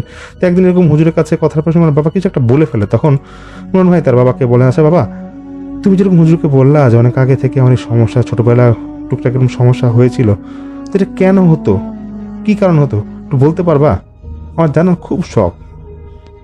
ওনার বাবা তাকে বলে যে ওনাদের মানে ওনার বাবা মার মানে নোমান ভাইয়ের মানে বলে এভাবে যে আসলে অনেক বছর ধরে আমাদের কোনো সন্তান হচ্ছিল না, তো আমরা একটা কবিরাজের কাছে গিয়েছিলাম সাহায্যের জন্য। সেই কবিরাজ বেশ কিছু তদবির করতে বলেছিল, আর পাশাপাশি বলে যে দেখেন আপনাদের বাচ্চা আল্লাহ দিলে হয়ে যাবে, তবে সেই বাচ্চার জন্ম হলে তাকে সাবধানে রাখতে হবে, কারণ এই কাজটা করতে গিয়ে বেশ কিছু জিনিস সাহায্য না হয়েছিল, যাদের মাঝে একজনকে ভরসা করা যাচ্ছে না, আর তারপর থেকেই তোর মাঝে এই সমস্যাটা হয়। নোমানের কথাটা শুনে একটু ভয় লাগে। তারপর তিনি ঠিক করেন যে না, যেহেতু উপরে আল্লাহ আছে, কোনো সমস্যা হবে না। তারপর থেকে তিনি আগে তো টুকটাক নামাজ পড়তেন, এরপর তিনি 5 ওয়াক্ত নামাজ পড়া শুরু করেন। ভয়টা তার আস্তে আস্তে কাটতে থাকে, তবুও সম্পূর্ণভাবে কিন্তু ভয়টা কাটে না। 2017 সালে ওনার বাবা তাদের বাড়ি কুমিল্লার পদুয়া বাজারের যেই জায়গাটা আছে, সেখানে ঠিক করেন যে 6 তলা একটা বাড়ি করবেন, 1 থেকে 4 তলা পর্যন্ত একটা ডায়াগনস্টিক সেন্টার সেখানে করবেন, এবং তার উপরে যে 2টা ফ্লোর আছে সেখানে ওনারা থাকবেন। সেই অনুযায়ী বিল্ডিংয়ের কাজ নাকি শুরু হয়। কয়েক মাস পর 4 তলার ঢালাই কাজ চলছিল। একদিন দুপুরবেলা একজন রাজমিস্ত্রি হঠাৎ করে চিৎকার দেওয়া শুরু করে। আশপাশ থেকে বাকি রাজমিস্ত্রিরা সেখানে গেলে দেখতে পায় যে উপর থেকে ইট বা রড জাতীয় একটা কিছু মাথায় পড়ছিল সেই রাজমিস্ত্রির। সাথে সাথে স্পট ডেড। তবে যেখান থেকে ইট বা রডটা পড়েছে সেটা কোনোভাবেই ধসে পড়বার কথা না। যাই হোক, নানা জটিলতার পর 2020 সালের জানুয়ারি মাসে সেই বাড়ির মোটামুটি কাজ শেষ হয়ে যায়। ওনার বাবার বয়স হয়েছে বিধায় তিনি নিজেই বেশিরভাগ সময় সে বাসার দেখভাল করতেন। তখন করোনা শুরু হয়ে গিয়েছিল, 2 মাস কি 3 মাস এরকম একটা সময় হবে। ডায়াগনস্টিক যে সেন্টারটা আছে সেটার ব্যবসা শুরুটা তখন করতে পারেননি তিনি এই করোনার কারণে। 5ম তলায় নোমান ভাই নিজের ফ্ল্যাটে মাঝে মাঝে দেখা যেত লকডাউনের ফাঁকে ফাঁকে তিনি তার মিস্ত্রিতে কিছু কাজ করাতেন। ওনার মা বাবা তখন কিন্তু সেখানে ওঠেনি। তিনি তার আপন খালতো ভাই ইমনকে সাথে নিয়ে রাতে থাকতেন সেখানে। রাতে ইমনকে নিয়ে থাকবার পর আবারও সেই আগের সময়টা তার শুরু হয়। মনে হতো যে এই জায়গায় আসার পর থেকে ওনার শরীরটা যেন কেমন খারাপ হয়ে গিয়েছে। এখানে থাকতে তার মন চাইতো না। নতুন বাড়ি হলেও মনের মাঝে আবার আগের মতো সে ভয় কাজ করতো। নোমান ভাই বলেন যে ওনার খালতো ভাই ইমন শুধু রাতে এসে এখানে থাকতেন, তবে দিনের বেলা বাড়ির কাজ করার ফাঁকে তিনি যখন তার রুমে এসে নিজ ফ্ল্যাটে বিশ্রাম নিতেন, চোখ বন্ধ করলেই আজে বাজে ভয়ানক স্বপ্ন দেখতেন তিনি, কিন্তু স্মরণে রাখতে পারতেন না ঠিকভাবে। দিনে দুপুরে মনে হতো তিনি ছাড়া ওনার রুমে কেউ হয়তো আছে। এমনও হয়েছে যে নিজ রুমে থাকলে অন্য রুম থেকে টুকটাক তিনি আওয়াজ পেতেন, মনে হতো কেউ হয়তো হাঁটাচলা করছে। খুব ভয় লাগে একদিন দুপুরবেলা জোহর নামাজের পর। অলস দুপুরে তিনি ঘুমিয়েছিলেন। ইমন ভাই দরজা নক করে মাথাটা উকি দিয়ে দরজার ফাঁক দিয়ে বলেন, ভাইয়া খাবার খাবা না? টেবিলে আসো, খাবার বাড়ছি। তিনি বলেন, তুই আসলি কখন? এই তো আসছি কিছুক্ষণ আগে, আসো খাবার বাড়ছি। নোমান ভাই ঘুম থেকে উঠে ফ্রেশ হয়ে যখন টেবিলে যান খাওয়া খেতে, দেখেন টেবিল খালি। ওনার খালাতো ভাইকে তিনি ডাক দেন, কিন্তু সে আসে না। সারা ফ্ল্যাট খুঁজে দেখে খালাতো ভাই নাই। তাকে ফোন দিয়ে বলে যে, কিরে তুই না বাসায় আসলে আমায় ডাকলি, কই এখন? খালাতো ভাই এসে বলছে যে, কি বলো ভাইয়া, আমি তো দোকানে কাজ করতেছি, বাসায় আবার কখন গেলাম? মাথা যেন কাজ করছিল না নোমান ভাইয়ের। তিনি তো মোটেও ভুল দেখবার কথা না, নিজেই তো খালাতো ভাইয়ের সাথে কথা বললেন। ইমন ভাই কাজ শেষে সন্ধ্যার পর আসলে এগুলা শুনে সে বলে, দেখো ভাইয়া, তোমার এখানে কিন্তু বেশ কয়েক বছর আগে একজন মিস্ত্রি মারা গেছেন। আমার মনে হয় তুমি খালি বাসায় থেকে এগুলো নিয়ে চিন্তা করো আর আজে বাজে এসব ফিল করতে থাকো। ভয় পাওয়ার কিছু নাই, ভয় পাবা না। মোটামুটি তাকে একটা সান্ত্বনা তখন দেন। তো দিনটা ছিল সেদিন শুক্রবার। মোহন ভাই ঢাকা থেকে প্রায় বেশ কিছু পুরানো স্ট্রেচার রোগীদের জন্য কম দামে কিনে এনেছিলেন, আর সেগুলো সারিবদ্ধভাবে নাকি তিনি 4 তলায় রেখেছিলেন। নিচে 2জন গার্ড আর নোমান ভাই আর তার খালাতো ভাই ইমন ছাড়া আর কেউ নাই সেই বাড়িতে। রাতে ঘুমানোর পর নিচের ফ্লোর থেকে একটু পর পর ক্যাচ ক্যাচ করে শব্দ আসা শুরু করে। নোমান ভাই ভাবে শব্দটা তো 1 তলা থেকে আসছে, কোনো কেউ হয়তো এসেছে বা কেউ কোনো কাজ করছে, এরকম হতে পারে। কিন্তু তিনি এটাও ভাবে যে রাতে তো কেউ কাজ করবার কথা না। তিনি সহ্য করতে না পেরে তার খালাতো ভাই ইমনকে ডাক দেয়। ইমন বলে যে, ভাইয়া আমি তো ঘুমাই না, আমি নিজে তোই শব্দ পাচ্ছি, এটা কোথা থেকে আসতেছে? আরে তো খালি বাসা, এরকম হচ্ছে কেন? ইমন ভাই সিকিউরিটি গার্ডকে ফোন দিয়ে উপরে আসতে বলেন। এরপর নিচের ফ্লোরে ওনারা চেক করতে যান যে কোনো সমস্যা আছে কিনা। ঠিক 1 তলা থেকে শুরু করেন, 1 তলা 2 তলা 3 তলা কোনো জায়গায় কোনো সমস্যা নেই, কারণ ফ্লোরগুলো খালি ছিল। যখন 4 তলাটা খুলতে যাবেন, সেই ফ্লোরটা খোলা মাত্রই দেখে স্ট্রেচার যেগুলো সারিবদ্ধভাবে রেখে যাওয়া হয়েছিল তা এখন একটাও ঠিক নাই। 2-3 ঘন্টা আগেও যেগুলা ইমন ভাই সহ সব গুছিয়েছিলেন সেই নোমান ভাই এখন দেখছে এই অবস্থা। সেটা দাঁড়ানো নাকি সাক্ষী ছিল, কারণ সেও নাকি এখানে কাজ করেছিল। আর ফ্লোরের চাবি তো নোমান ভাই ছাড়া আর কারো কাছেই তো নাই। তবুও তিনি সন্দেহ করেন যে সিকিউরিটি গার্ডরা কি হয়তো এই কাজগুলো করেছে। দুদিন পর তাদের চেঞ্জ করে ফেলা হয়। তবে দিনটা যতই যাচ্ছিল ওনার কিন্তু সে নোমান ভাইয়ের ভয় আতঙ্ক কিন্তু আরো বেশি কাজ করা শুরু করে। তিনি চিন্তায় পড়ে যান যে এটা আসলে এই বাসার সমস্যা নাকি পুরানো সেই সমস্যা তার মাঝে আবার শুরু করেছে। আর সিকিউরিটি গার্ড কেনই বা স্ট্রেচারগুলো এরকম আগোছালো করবে, তারা এরকম করার কথা না। মনে মনে তার খারাপ লাগে যে লোকগুলোকে খামাখা নাকি তিনি বের করে দিলেন। সবকিছু ভেবে কদিন ধরে তিনি আর সেখানে থাকেন না, ভাবেন যে আর কদিন পর আবার থাকা শুরু করবেন। তবে করোনাকালীন সময় লকডাউন শেষ হলে মাসখানেক পর আবার নোমান ভাই সে বাসায় থাকতে যান। সেদিন দিনের বেলা তিনি একা, আর বাসার নিচে দুজন গার্ড ছিল, আর মিস্ত্রিরা দিনের বেলা ফোরে টুকটাক কিছু কাজ ছিল সেগুলো করছিল। তো রাতের বেলা সবাই যখন কাজ শেষ করবে, মানে সন্ধ্যার পর সে কাজ শেষ করে সব মিস্ত্রিরা যাওয়ার পথে তখন একজন বয়স্ক মিস্ত্রি ছিল। তিনি নোমান ভাইকে ডেকে বলেন, স্যার একটা কথা বলি, বেয়াদবি নেবেন না। আমি আগে মাদ্রাসায় ছাত্র পড়াইতাম, করোনায় সব গেছে দেখা এখন উপায় না পাইয়া এই কাজ করি। আপনারে একটা কথা বলি, নতুন বাড়ি বানাইছেন তো, হুজুর ডাইকা যত তাড়াতাড়ি পারেন দোয়া পড়া নিয়েন। এতদিন বাড়ি খালি রাখা ঠিক না। জানি আশেপাশে করোনা সমস্যা, তবুও বলতেছি দোয়া দুরুদ পড়ান। এরকম খালি থাকলে বাড়িতে বদ নজর পড়ে। আর আপনার বাড়িতে আমি শুরু থেকে কাজ করছি তো, আমার কাছে না পরিবেশটা ভালো লাগে নাই। কথাটা শুনে মনে হয় একটা বকা দিয়ে সেই মিস্ত্রিকে সেখান থেকে তাড়িয়ে দেন। সেই রাতেই নোমান ভাই ঘুমাতে যাবেন, তখন বেশ গরম লাগছিল তার। ওয়াশরুমে যাবেন মুখ ধুতে, বেসিনের টেপটা খুলতেই পানি হাতে নিতেই বেশ বাজে গন্ধ দেখা যায়, যা কিনা সহ্য করবার মতো ছিল না। সবগুলো পানির টেপ খুলে দেখেন একই অবস্থা। আস্তে আস্তে বেসিনের কলের পানির বেগ কমতে শুরু করে, আর তিনি দেখেন রক্তের মতো দলা দলা কি যেন করছে। এই বাড়িতে ওনার একা থাকতে এমনিতেও ভয় লাগে। তখন সাথে সাথে একজন দারোয়ান আর তার খালাতো ভাই ইমনকে নিয়ে ছাদে যান পানির ট্যাঙ্কি চেক করতে। দারোয়ান টর্চ নিয়ে পানির ট্যাঙ্কির ঢাকনা খুলতেই প্রচণ্ড বাজে গন্ধ, এবং আশেপাশে মনে হয় দাঁড়ানো যাচ্ছিল না। ট্যাঙ্কির ভিতরে লাইট মারতেই দেখা যায় চেক শার্ট পরা অর্ধগলিত লাশ পড়ে আছে ট্যাঙ্কির ভিতরে। লাশটা দেখা মাত্রই ট্যাঙ্কির ঢাকনাটা ধপাস করে খুলে দিয়ে দারোয়ান বলে, ভাইয়া ভিতরে লাশ পড়ে আছে, জলদি চলেন পুলিশের কাছে যাই। পুলিশটা জানে সব কিছু। পরবর্তীতে পুলিশ খবর দেওয়া হলে পুলিশ আনার পর সব কিছু দেখভাল করে, এবং নোমান ভাইয়ের একটু সন্দেহ ছিল সেই রাজমিস্ত্রির উপর, যে নাকি এই কথাটাকে বলেছিল। কিন্তু সেই রাজমিস্ত্রির সাথে তো পুলিশটা মানে বলে যে ঠিক আছে আমি তার ব্যবস্থা নিব। তারপর পুলিশ সে বাসা যে সিসি ক্যামেরা আছে সব চেক করছিল। পঞ্চম তলায় যে সিসি ক্যামেরা আছে সেটা চেক করে দেখা যায় এটা নোমান ভাইয়ের ফ্ল্যাটের উপরের দিকে ছিল।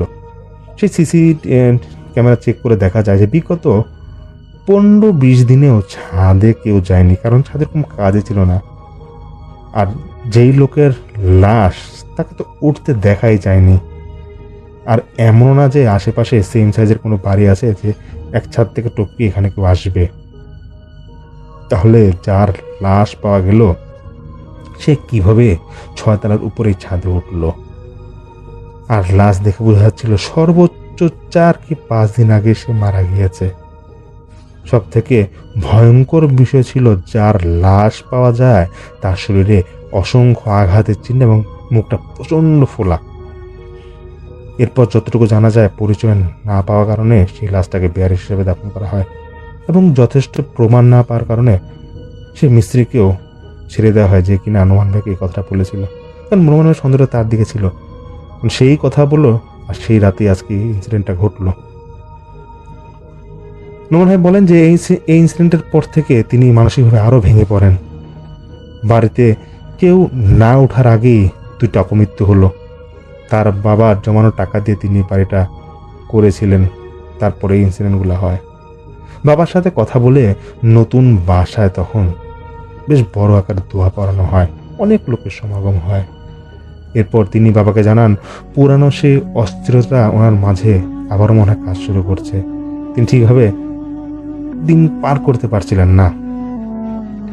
তখন তিনি অনুরোধ করেন তার বাবাকে যে, দেখো বাবা, অনেক তো হলো, তুমি তো ভালো বাসায় আছো, বাসার কাজ যেহেতু এখানে শেষ হয়েছে, এখন পুরো পরিবার আমরা এখন এখানে উঠে আসো, মাকে নিয়ে আসতে হবে। সেই অনুযায়ী পুরো পরিবার সেই বাসায় ওঠে। সেই ওনাদের ব্যবসা যে নিচতলা 4টা ফ্লোর সেখানে শুরু হয়, ডায়াগনস্টিক সেন্টারের ব্যবসা এটা শুরু হয়। তো সবসময় তখন ইমন ভাই তার সাথেই থাকতো, তার রুমেই থাকতো, কিছুদিনে ব্যাচেলার ছিলেন। কারণ তার কথা সে তো বন্ধুর মতো বা একটা সঙ্গ দরকার হয় জন্য ইমনকে তিনি সাথে রাখতেন। তো দেখা যেত যে ইমন ভাইয়ের সাথে থাকবার পরেও তখন রুমের লাইট অফ করলে নাকি ইমন ভাই মনে হতো যে ওনার গলা কেউ চেপে ধরেছে, ভয় লাগতো। ইমন ভাইগুলো নিয়ে হাসাহাসি করতো মাঝে মাঝে। তারপর কিছু করার নাই, যেহেতু ওনার ভাই বলে কথা, তিনি তার মধ্যে চলতে থাকে। তো ঠিক হয় যে ওনারা আবার হুজুর দেখাবেন এবং এই সমস্যাগুলার একটা সমাধান করবেন। তো হুজুরের কাছে আবার যায়। যাওয়ার পর এবার নোমান ভাই নিজেই একটা হুজুর ঠিক করে তিনি এটা ইমনকে নিয়ে এক জায়গায় হুজুরের কাছে যায়। সেই হুজুর কয়েকটা কাগজে আরবিতে কিছু লেখা লিখে দেয়। টোটাল 8টা কাগজ ছিল এবং বলে যে প্রতিটা কাগজে 2টা কাগজ আপনার রুমের 4 কোণায় প্যারেক মেরে এগুলা গেঁথে দিবেন। একটা রুমের কথা বলে যে নিজে নির্দিষ্ট একটা রুমে একটা রুম গেঁথে দিবেন। নোমান ভাই বলেন যে ভাই, বিশ্বাস করবেন কিনা জানি না, সর্বোচ্চ 10 দিন কি 11 দিন সব ভালো ছিল।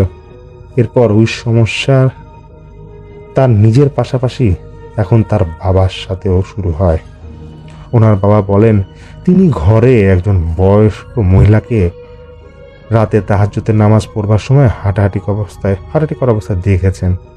চুল ছাড়া একটা মহিলা মনে হচ্ছে এ রুম থেকে রুমে হেঁটে যাচ্ছে, কিন্তু ওনার স্ত্রী ওনার মা তো হওয়ার কথা না, কারণ ওনার মায়ের যে উচ্চতা তার থেকে একটু বেশ লম্বা আকৃতির সেই মহিলাটা। ওনার ভাই বলেন যে বাবার বয়স হবার কারণে হয়তো তিনি ভুল বকছেন, তবে ওনার বাবা এই এক সমস্যার প্রায় রাতেই বলতো এবং তিনি নিজ থেকে আবার অসুস্থ হয়ে পড়েন ভয়। রুমের সবাই থাকবার পরেও হুটহাট করে বলে উঠতো, বুড়ি এখানে কি করে রে নোমান, ওরে তারাই দে। যেমন একদিন রাতে ডাইনিংয়ে বসে নোমান ভাই তার বাবা মাকে নিয়ে খাচ্ছিল, সাথে ইমন ভাইও ছিল। সেই মুহূর্তে ওনার বাবা বলে, আচ্ছা আমরা 3-4 জন খেলে কি হইব, দেখ না টেবিল আরেকজন বসে আছে, ওরে খাওয়া দাওয়া দেস না কেন।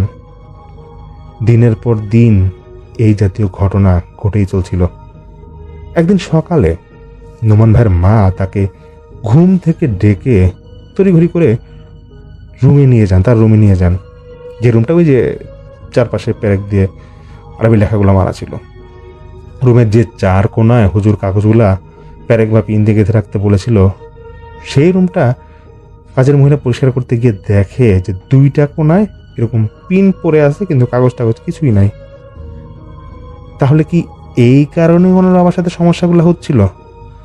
আর এই কাজ করলো কে? এটা তো কেউ করবার কথা না।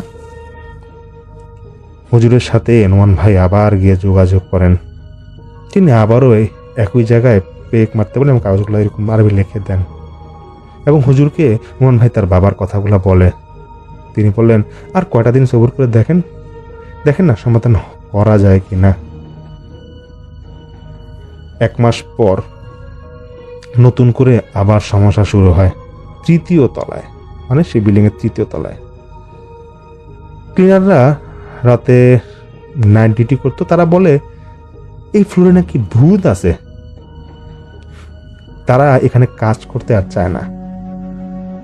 জানতে চাওয়া হলে একজন বলে সারা রাত মোটামুটি খালি থাকে এই ফ্লোর, তবে গত কয়দিন ধরে এখানে মাঝরাত হলে ক্লিনাররা যে ওয়াশরুম ব্যবহার করে সেখান থেকে নাকি প্রচণ্ড ধস্তাধস্তির আওয়াজ পাওয়া যায়, মনে হচ্ছিল ভিতরে কেউ আছে।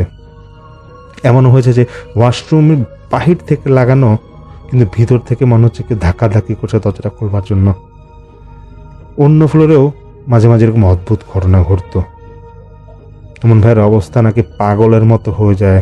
শুরুতে নিজের সমস্যা, এরপর তার বাবা, এখন তার বাসায় এই সমস্যা, বিল্ডিংয়ে সমস্যা হচ্ছে। আসলে ঘুরছেটা কি? আর কত হুজুর কবিরাজ উনি দেখাবেন? 2022 সালের মাঝামাঝি কোনো একদিন নোমান ভাইয়ের বাবা দুপুর থেকে বেশ ছটফট করছিল। উনি তার স্ত্রীকে বলেন যে কালো শাড়ি পরা বুড়ি সকাল থেকে ওনাকে অনেক জ্বালাচ্ছে, ওনাকে একটু পর পর এসে ভিচকি মারছে আর ভয় দেখাচ্ছে। বলে যে দেখো তুমি ওর ঘর থেকে তাড়াও তো, নাহলে কিন্তু আমি ওরা লাঠি বেটা করবো। সন্ধ্যার ঠিক আগ মুহূর্ত ধূপ ধাপ করে আওয়াজ পাচ্ছিল নোমান ভাইয়ের মা। তিনি পাশের রুমে ছিলেন। দ্রুত তিনি অন্য রুম থেকে যে তার নিজ রুমে তার স্বামীর কাছে যান।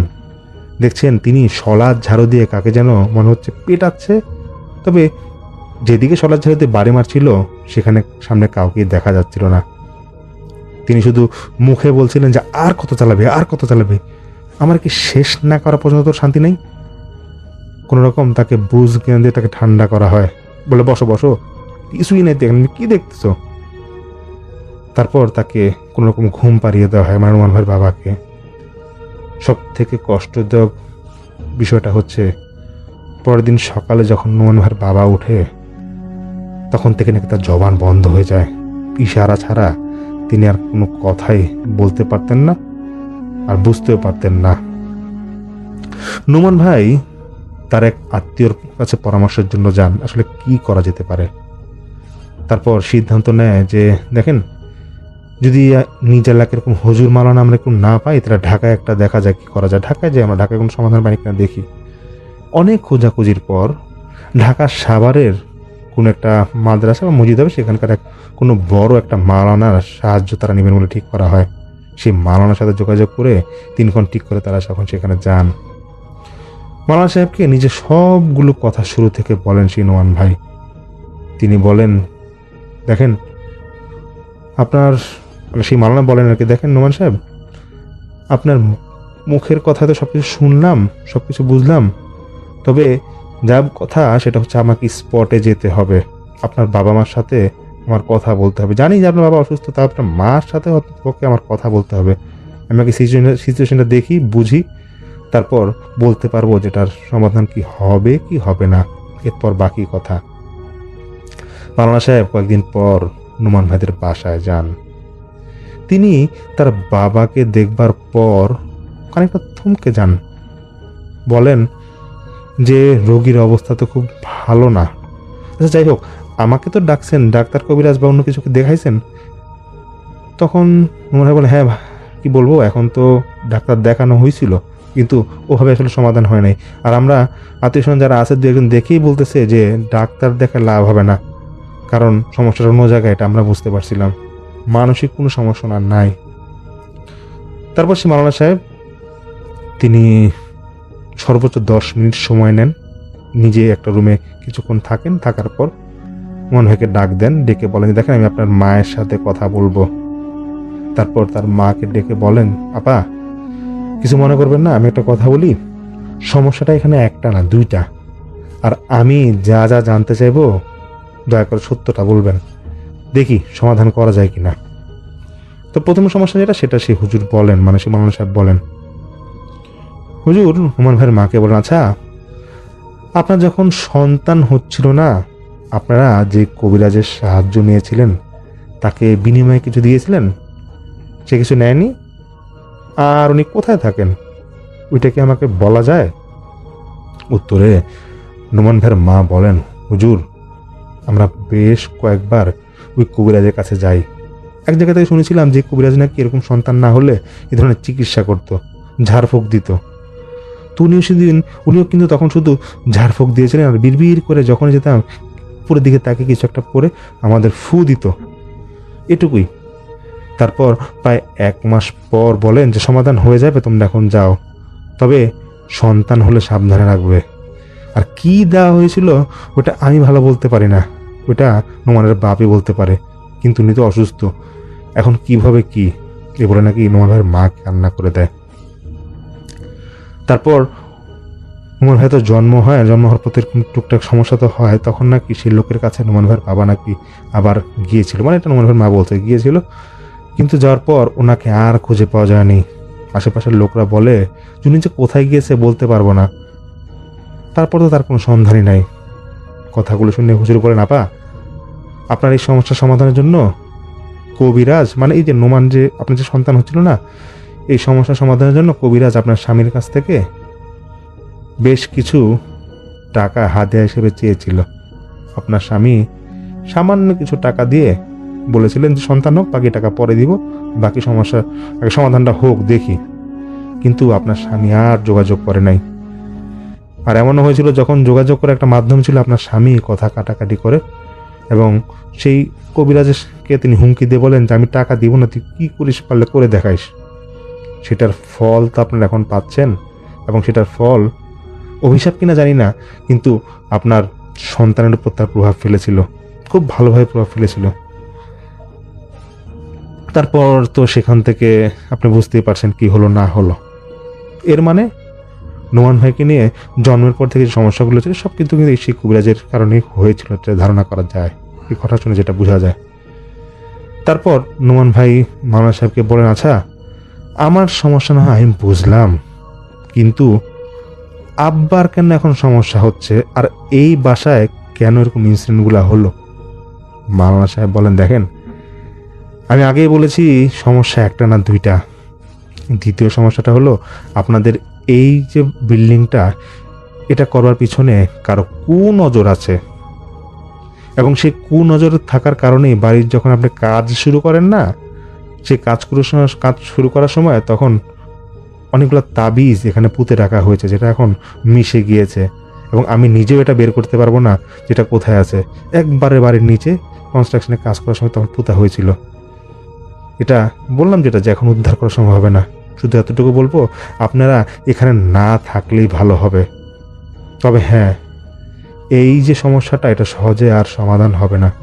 যদি পারেন জায়গা পরিবর্তন করেন, দেখেন কি হয়। মামলা এতটুকুই কথা বলেন। সেদিনের মতো তিনি চলে যান। নোমান ভাই এবং তাদের পরিবারে যা সিদ্ধান্ত হয়, তিনি বলেন যে তারা সেখানে থাকবেন না, এবং পরবর্তী দিনে কারো দিনে আরও টুকটাক সমস্যা হয় যেটা নোমান ভাই আসলে বলতে চান না। তিনি বলেন যে তার বছর খানিক পর মাসখানিক পর তিনি তারপর ওনার পারিবারিক সিদ্ধান্ত হয় যে তিনি দেশের বাইরেতে তিনি চলে আসবেন, এবং তার বাবা এবং মাকে তার খালার বাসায় রেখে আসা হয়। তিনি এখন কাতারে আছেন বলে। কয়েক মাস আগে তিনি কাতারে এসেছিলেন, তবে এখানেও তার অবস্থা ভালো একটা নেই। তার মানসিক যন্ত্রণাটা এখনও তার মাঝে রয়ে গিয়েছে।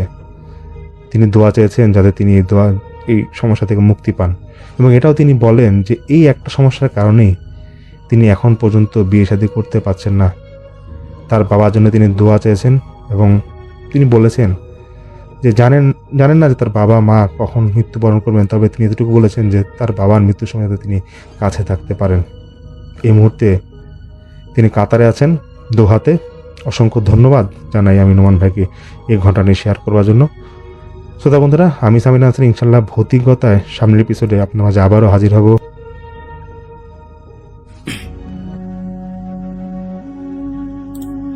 আসসালামু আলাইকুম প্রিয় লিসেনার, আমি আজকে যে ঘটনাটি শোনাতে যাচ্ছি, এই ঘটনাটি অত্যন্ত ভয়ঙ্কর হতে যাচ্ছে। আপনার ঘটনাগুলো শুনলেই বুঝতে পারবেন আজকের ঘটনাটি কতটা সত্য এবং ভয়ঙ্কর। এইটা একটা ঘটনা, সেটা হচ্ছে বন্ধুবান্ধবকে কেন্দ্র করে। বন্ধুবান্ধব একসাথে বেড়াতে গিয়েছিল, তাদের সেমিস্টার ব্রেক চলছে। বেড়াতে এসেছি বান্ধবী ইস্পিতার গ্রামের বাড়িতে। সে এক বিশাল বড় বাড়ি, আগে নাকি এটা জমিদার বাড়ি ছিল, দেখেও তাই মনে হচ্ছে। সারাদিন হইচই করে রাতের বেলা খাওয়া দাওয়ার পাট চুকাতেই ইস্পিতাদের বাগানে একটা পাটি বিছিয়ে আমরা বসলাম সবাই। আমি, ইস্পিতা, অয়ন, কানিকা, পাভেল আর রাতুল, আমরা এই 6 জন। আর সাথেই রইলেন ইস্পিতার মা বাবা আর দাদা দাদি। শুনশান নিরাপদা চারিদিকে, মাঝে মধ্যেই ঝিঝি ডাকছে। এরকম একটা পরিবেশে গল্পের বিষয় শুরুতেই যাই হোক না কেন, তা একসময় গিয়ে ভূত প্রেত এরকম গল্পে গিয়েই শেষ হয়ে যায়। অয়ন দাদুকে জিজ্ঞেস করে, আচ্ছা দাদু, আপনারা তো সবাই ঢাকায় থাকেন তাই না? এখানে দেখাশোনা কে করে? এখানে এসে কোনো ভূত প্রেতের ব্যাপারেও শুনিনি। দাদু হেসে বলল, না দাদু ভাই, এখানে এসব নেই। তখন ইস্পিতার দাদু বললেন যে, কেন, তুমি কি কখনো এসব দেখেছ? তখন সাথে সাথে অয়ন প্রবল বেগে মাথা নাড়িয়ে বললেন, না না না না দাদু, আমি দেখিনি কিছু। এরপর আমার দিকে তাকিয়ে বলে, তবে তরু দেখেছে। তাই নাকি তরু? আমি হেসে কথাটা কাটিয়ে দিতে চাই, কিন্তু সবাই হৈ হৈ করে ওঠে। পাভেল বলল, তরু, তুই বলেছিস তোদের পরিবারে এই ধরনের কিছু একটা ঘটনা ঘটেছিল, কিন্তু ঘটনাটা হাজার জোরাজুরি করা সত্ত্বেও তুই কখনো বলিসনি। আজ কোনো ছাড় নেই। আমি আস্তে করে হেসে বলি, আরে বাদ দে সব, আমার তো বেশ অনেক বয়স হয়নি, আর এসব বিষয় নিয়ে আমি আলোচনা করে মরতেও চাই না। তখন রাতুল বলে, আরে এখানে তো আরও 4 জন নতুন আছে। ইস্পিতা বলে, রাতের বেলা এরকম ভুতুরে পরিবেশে আরও ইন্টারেস্টিং হবে। আরে বল না প্লিজ, আর ভয় কিসের? দাদা দাদি তো এখানেই আছে, ওনারা নিশ্চয়ই কোনো ব্যাখ্যা দিতে পারবেন তোর ঘটনার। এবার দাদি বললেন, বল না দিদি ভাই, সমস্যা কি? সবাই এত করে বলছে। ইস্পিতার বাবাও চাপাচাপি করছিলেন। এত জোরাজোরির পর না বললে বেয়াদবি হয়। অবশেষে আমি বলতে বাধ্য হই। ঢাকায় আমাদের যৌথ পরিবার যখন কথা বলছিল, তখন আমার দাদা দাদি বেঁচে ছিলেন। আমরা 4 জন চাচা, মানে আমার 4 জন চাচা ছিল। আমার ছোট চাচার তখনও বিয়ে হয়নি, বাকি সবাই বিবাহিত। সব মিলিয়ে আমরা তখন 5 জন চাচাতো ভাই বোন ছিলাম, আমি সহ 3 বোন আর 2 ভাই। এদের মধ্যে সবচেয়ে বড় হচ্ছে অর্ক ভাইয়া, তখন ভাইয়া কলেজে পড়তো। আর সবচেয়ে ছোট আমার আর সেজ চাচার মেয়ে মুনিয়া, তখন সে ক্লাস 4-এ পড়তো। আমি তখন ক্লাস 9-এ পড়ি। আমাদের বড় বিশাল বাড়িতে আমরা সারাক্ষণই হইচই করেছি, আর আমাদের সব কিছুর কেন্দ্রবিন্দু ছিলেন আমার ছোট চাচা। চাচা তখন ভার্সিটিতে ফাইনাল ইয়ারে পড়েন। আমার 2 জন ফুপুও আছেন, 2 জনেই বগুড়া থাকেন। প্রতি গ্রীষ্মের ছুটিতে আর নভেম্বরে ডিসেম্বরের বাচ্চাদের পরীক্ষা শেষ হওয়ার পর তাদের নিয়ে ফুপুরা চলে আসতেন আমাদের বাসায়, আমাদের 3 ফুফাতো ভাই বোন সহ। ছোটবেলায় ছোট চাচার মাঝে মধ্যেই উদ্ভট টাইপের খেয়াল আসতো, আর আমরাও মহা উৎসাহে সেসবই করতাম।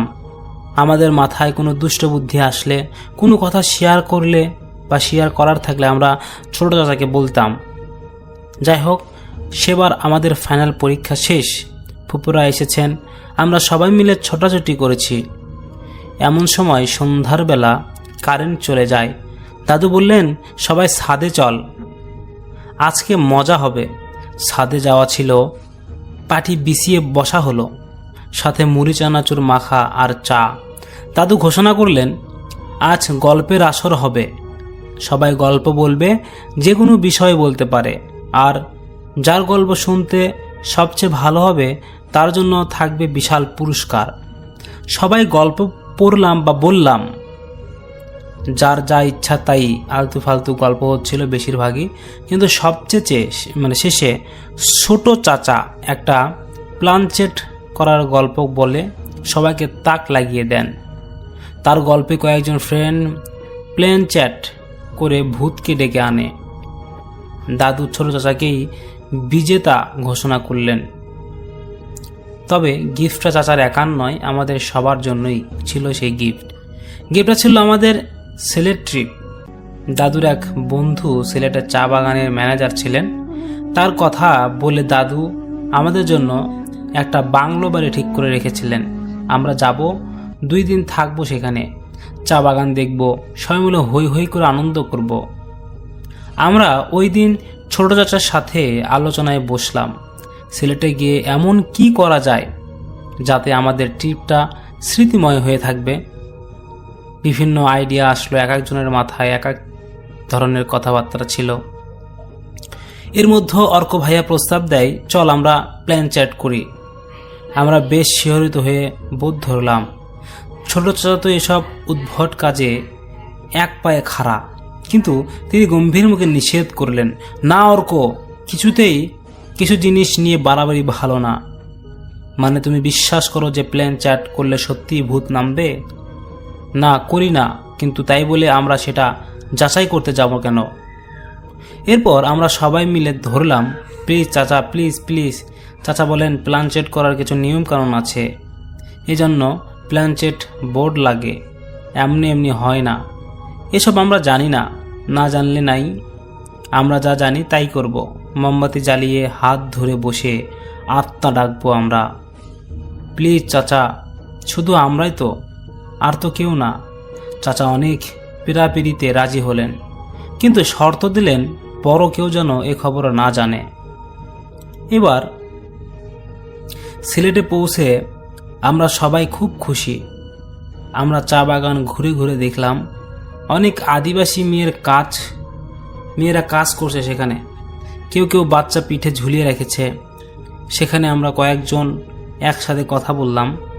তারপরে ঝুলিয়ে সেখানে আমরা কয়েকজন একসাথে কথা বললাম।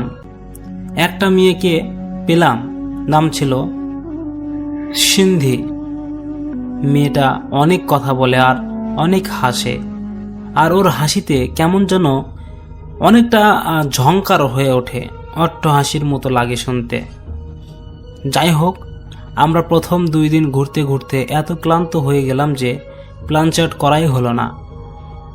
আমাদের আসার আগের দিন আমরা সকালে খুবই মর্মান্তিক একটা খবর পেলাম, আর সেটা হলো সিন্ধি আত্মহত্যা করেছেন। মনটা অসম্ভব রকমের খারাপ হলো। এমন কি হলো যে মেয়েটা আত্মহত্যা করলো? কি এমন হলো? ওর হাসির আড়ালে কি এমন দুঃখ লুকিয়ে আছে? রাতের বেলা প্ল্যানচেট করব ঠিক করলাম। আমরা নিয়ম কানুন কিছুই জানি না, আমাদের কাছে বোর্ডও ছিল না। আমরা নিজেদের মতো নিজেরাই চেষ্টা করলাম প্ল্যানচেট করা। ছোট চাচা আর অর্ক ভাইয়া রুমের খাটের দুদিকটায় এক সাইডে সরিয়ে দিয়ে আমাদের রুমের মধ্যে জায়গা করে নিলাম। এরপর গোল হয়ে বসলাম, লাইট নিভিয়ে ঘর অন্ধকার করে একজন আর একজনের হাত ধরলাম। আমরা জানি কিছুই হবে না, এটা নিছক মজা, তবুও আমরা ভেতরে ভেতরে খুবই উত্তেজনা বোধ করছিলাম। প্রিয়া, আমার ফুফাতো বোন, বলল, কার আত্মা ডাকবো আমরা? আইনস্টাইনের? পাগল নাকি? পরে যদি সূত্র ধরে আর না পারি, মানে মজার ছলে এটা বলেছে। তো ছোট চাচা হা করে হেসে বললেন, তোদের ভাব দেখে মনে হচ্ছে সত্যি কোনো ভূত আসবে। এরকম যেভাবে ইচ্ছা করলেই মানে কোনো কিছু আসে না। আমার চাচাতো ভাই প্রত্যয় বলে, আচ্ছা আমরা যেহেতু আমাদের মতো করে করছি, তাই ভূত না এসে ভূতের বাচ্চা আসলেও হবে। ছোট চাচা এবার সবাইকে থামিয়ে দিয়ে বলে, আমি পেয়েছি, আমরা ডাকবো সিন্ধির আত্মাকে, যে কিছুদিন আগেই মারা গেল, গতকালকে। তাহলে আমরা জানতে পারবো কেন সে আত্মহত্যা করলো। তোরা সবাই একে অপরের হাত ধরে বসবি, কেউ কারো হাত খুলবি না, চোখ বন্ধ করে আস্তে আস্তে বলবি, আমাদের আশেপাশে যদি সিন্ধির আত্মা থেকে থাকো, সে এসো, আমরা আহ্বান করতেছি তোমায়, তুমি এসো। আমি বললাম, শুনেছি প্লেনচেটে এভাবে আত্মা ডাকলে অনেকের আত্মার কষ্ট হয়। গম্ভীর মুখে চাচা বললেন, ঠিকই শুনেছিস, চল শুরু করি। আমরা কিছুক্ষণ এভাবে বলার পর ফিক করে শুনিয়া হেসে বলে, ছোট চাচা হৈ হৈ করে উঠলেন, আর এভাবে তো হবে না, মজা নাকি কোনো ভাই এটা?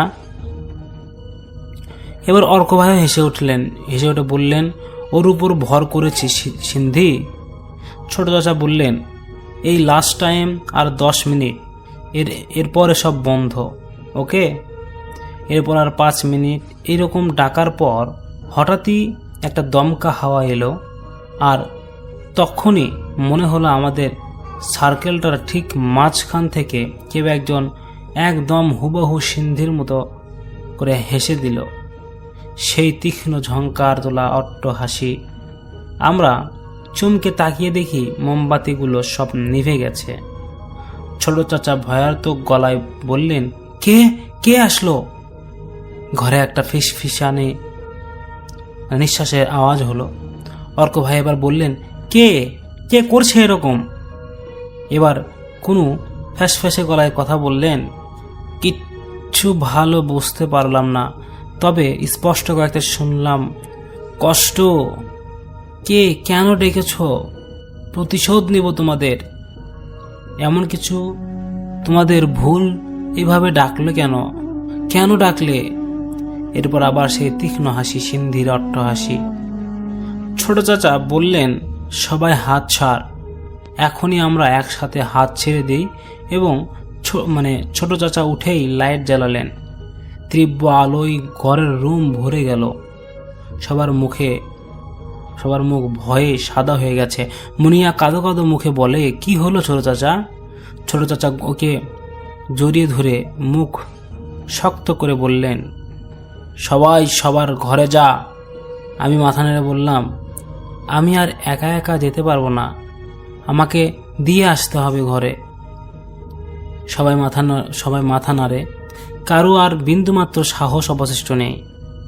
আমরা সবাই চাচার রুম থেকে বের হয়ে বারান্দা দিয়ে রুমের দিকে হাঁটছি। আমাদের বাংলোটার সামনে একটা অনেক বড় বটগাছ আছে। আমি হঠাৎই সেখানে তাকিয়ে পাথরের মতো জমে গেলাম। আমি অর্ক ভাইয়ার হাত খামচে ধরেছি। আমার দৃষ্টি অনুসরণ করে সে অস্ফুষ্ট কণ্ঠে বললেন, সিন্ধি। সিন্ধি একটা আবছা হয়ে সে গাছের নিচটায় দাঁড়িয়ে আমাদের হাত ছানি দিচ্ছে। আমি চিৎকার করে যাচ্ছি। ছোট চাচা আমার মুখ চেপে ধরে বসলেন, কি করছিস? সবাইকে তুলে ফেলবি নাকি? সবাই জানালে বাসা থেকে বের করে দেবে। অর্ক ভাইয়া বলে, আর কিছু না বললে ভূতের হাতে প্রাণ যাবে। ছোট চাচা বললেন, আমি তো কাউকে দেখতে পাচ্ছি না।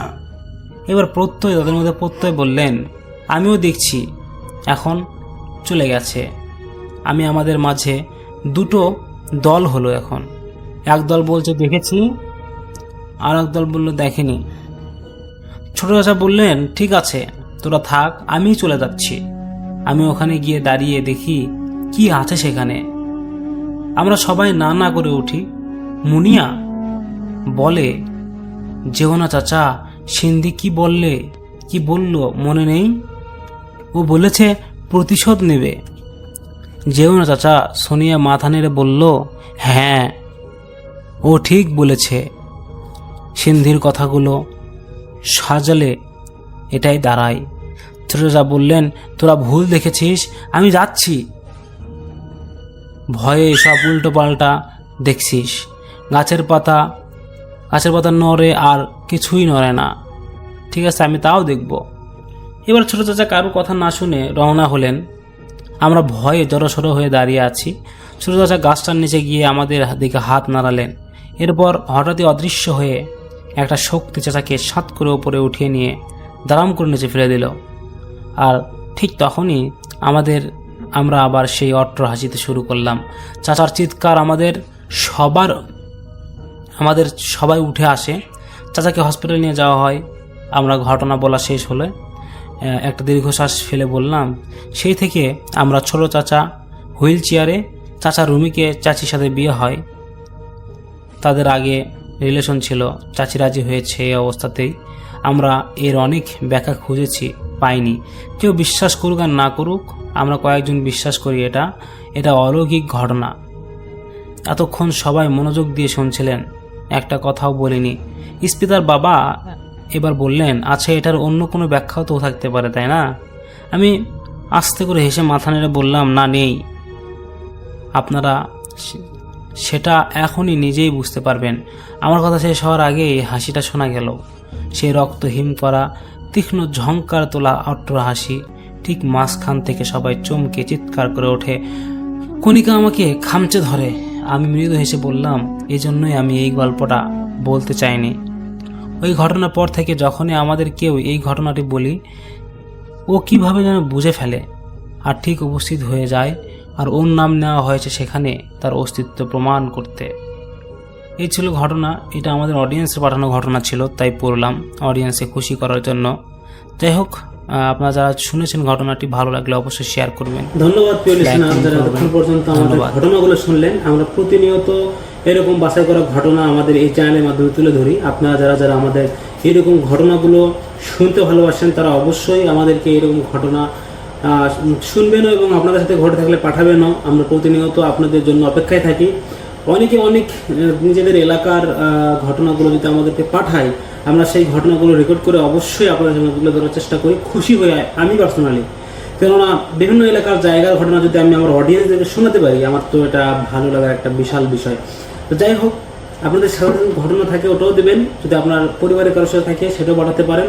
এবং আমাদের ঘটনা পাঠানোর একমাত্র স্থান হচ্ছে ALLBHOOTFM@gmail.com। যাই হোক, আমি আবারও বলছি ALLBHOOTFM@gmail.com। আপনারা মেইল করতে পারেন আমাদের এই মেইলে, আমরা ঘটনাগুলো রেকর্ড করে আপনার সাথে তুলে ধরবো। ধন্যবাদ, আজকে বিদায় নিচ্ছি। আসসালামু আলাইকুম।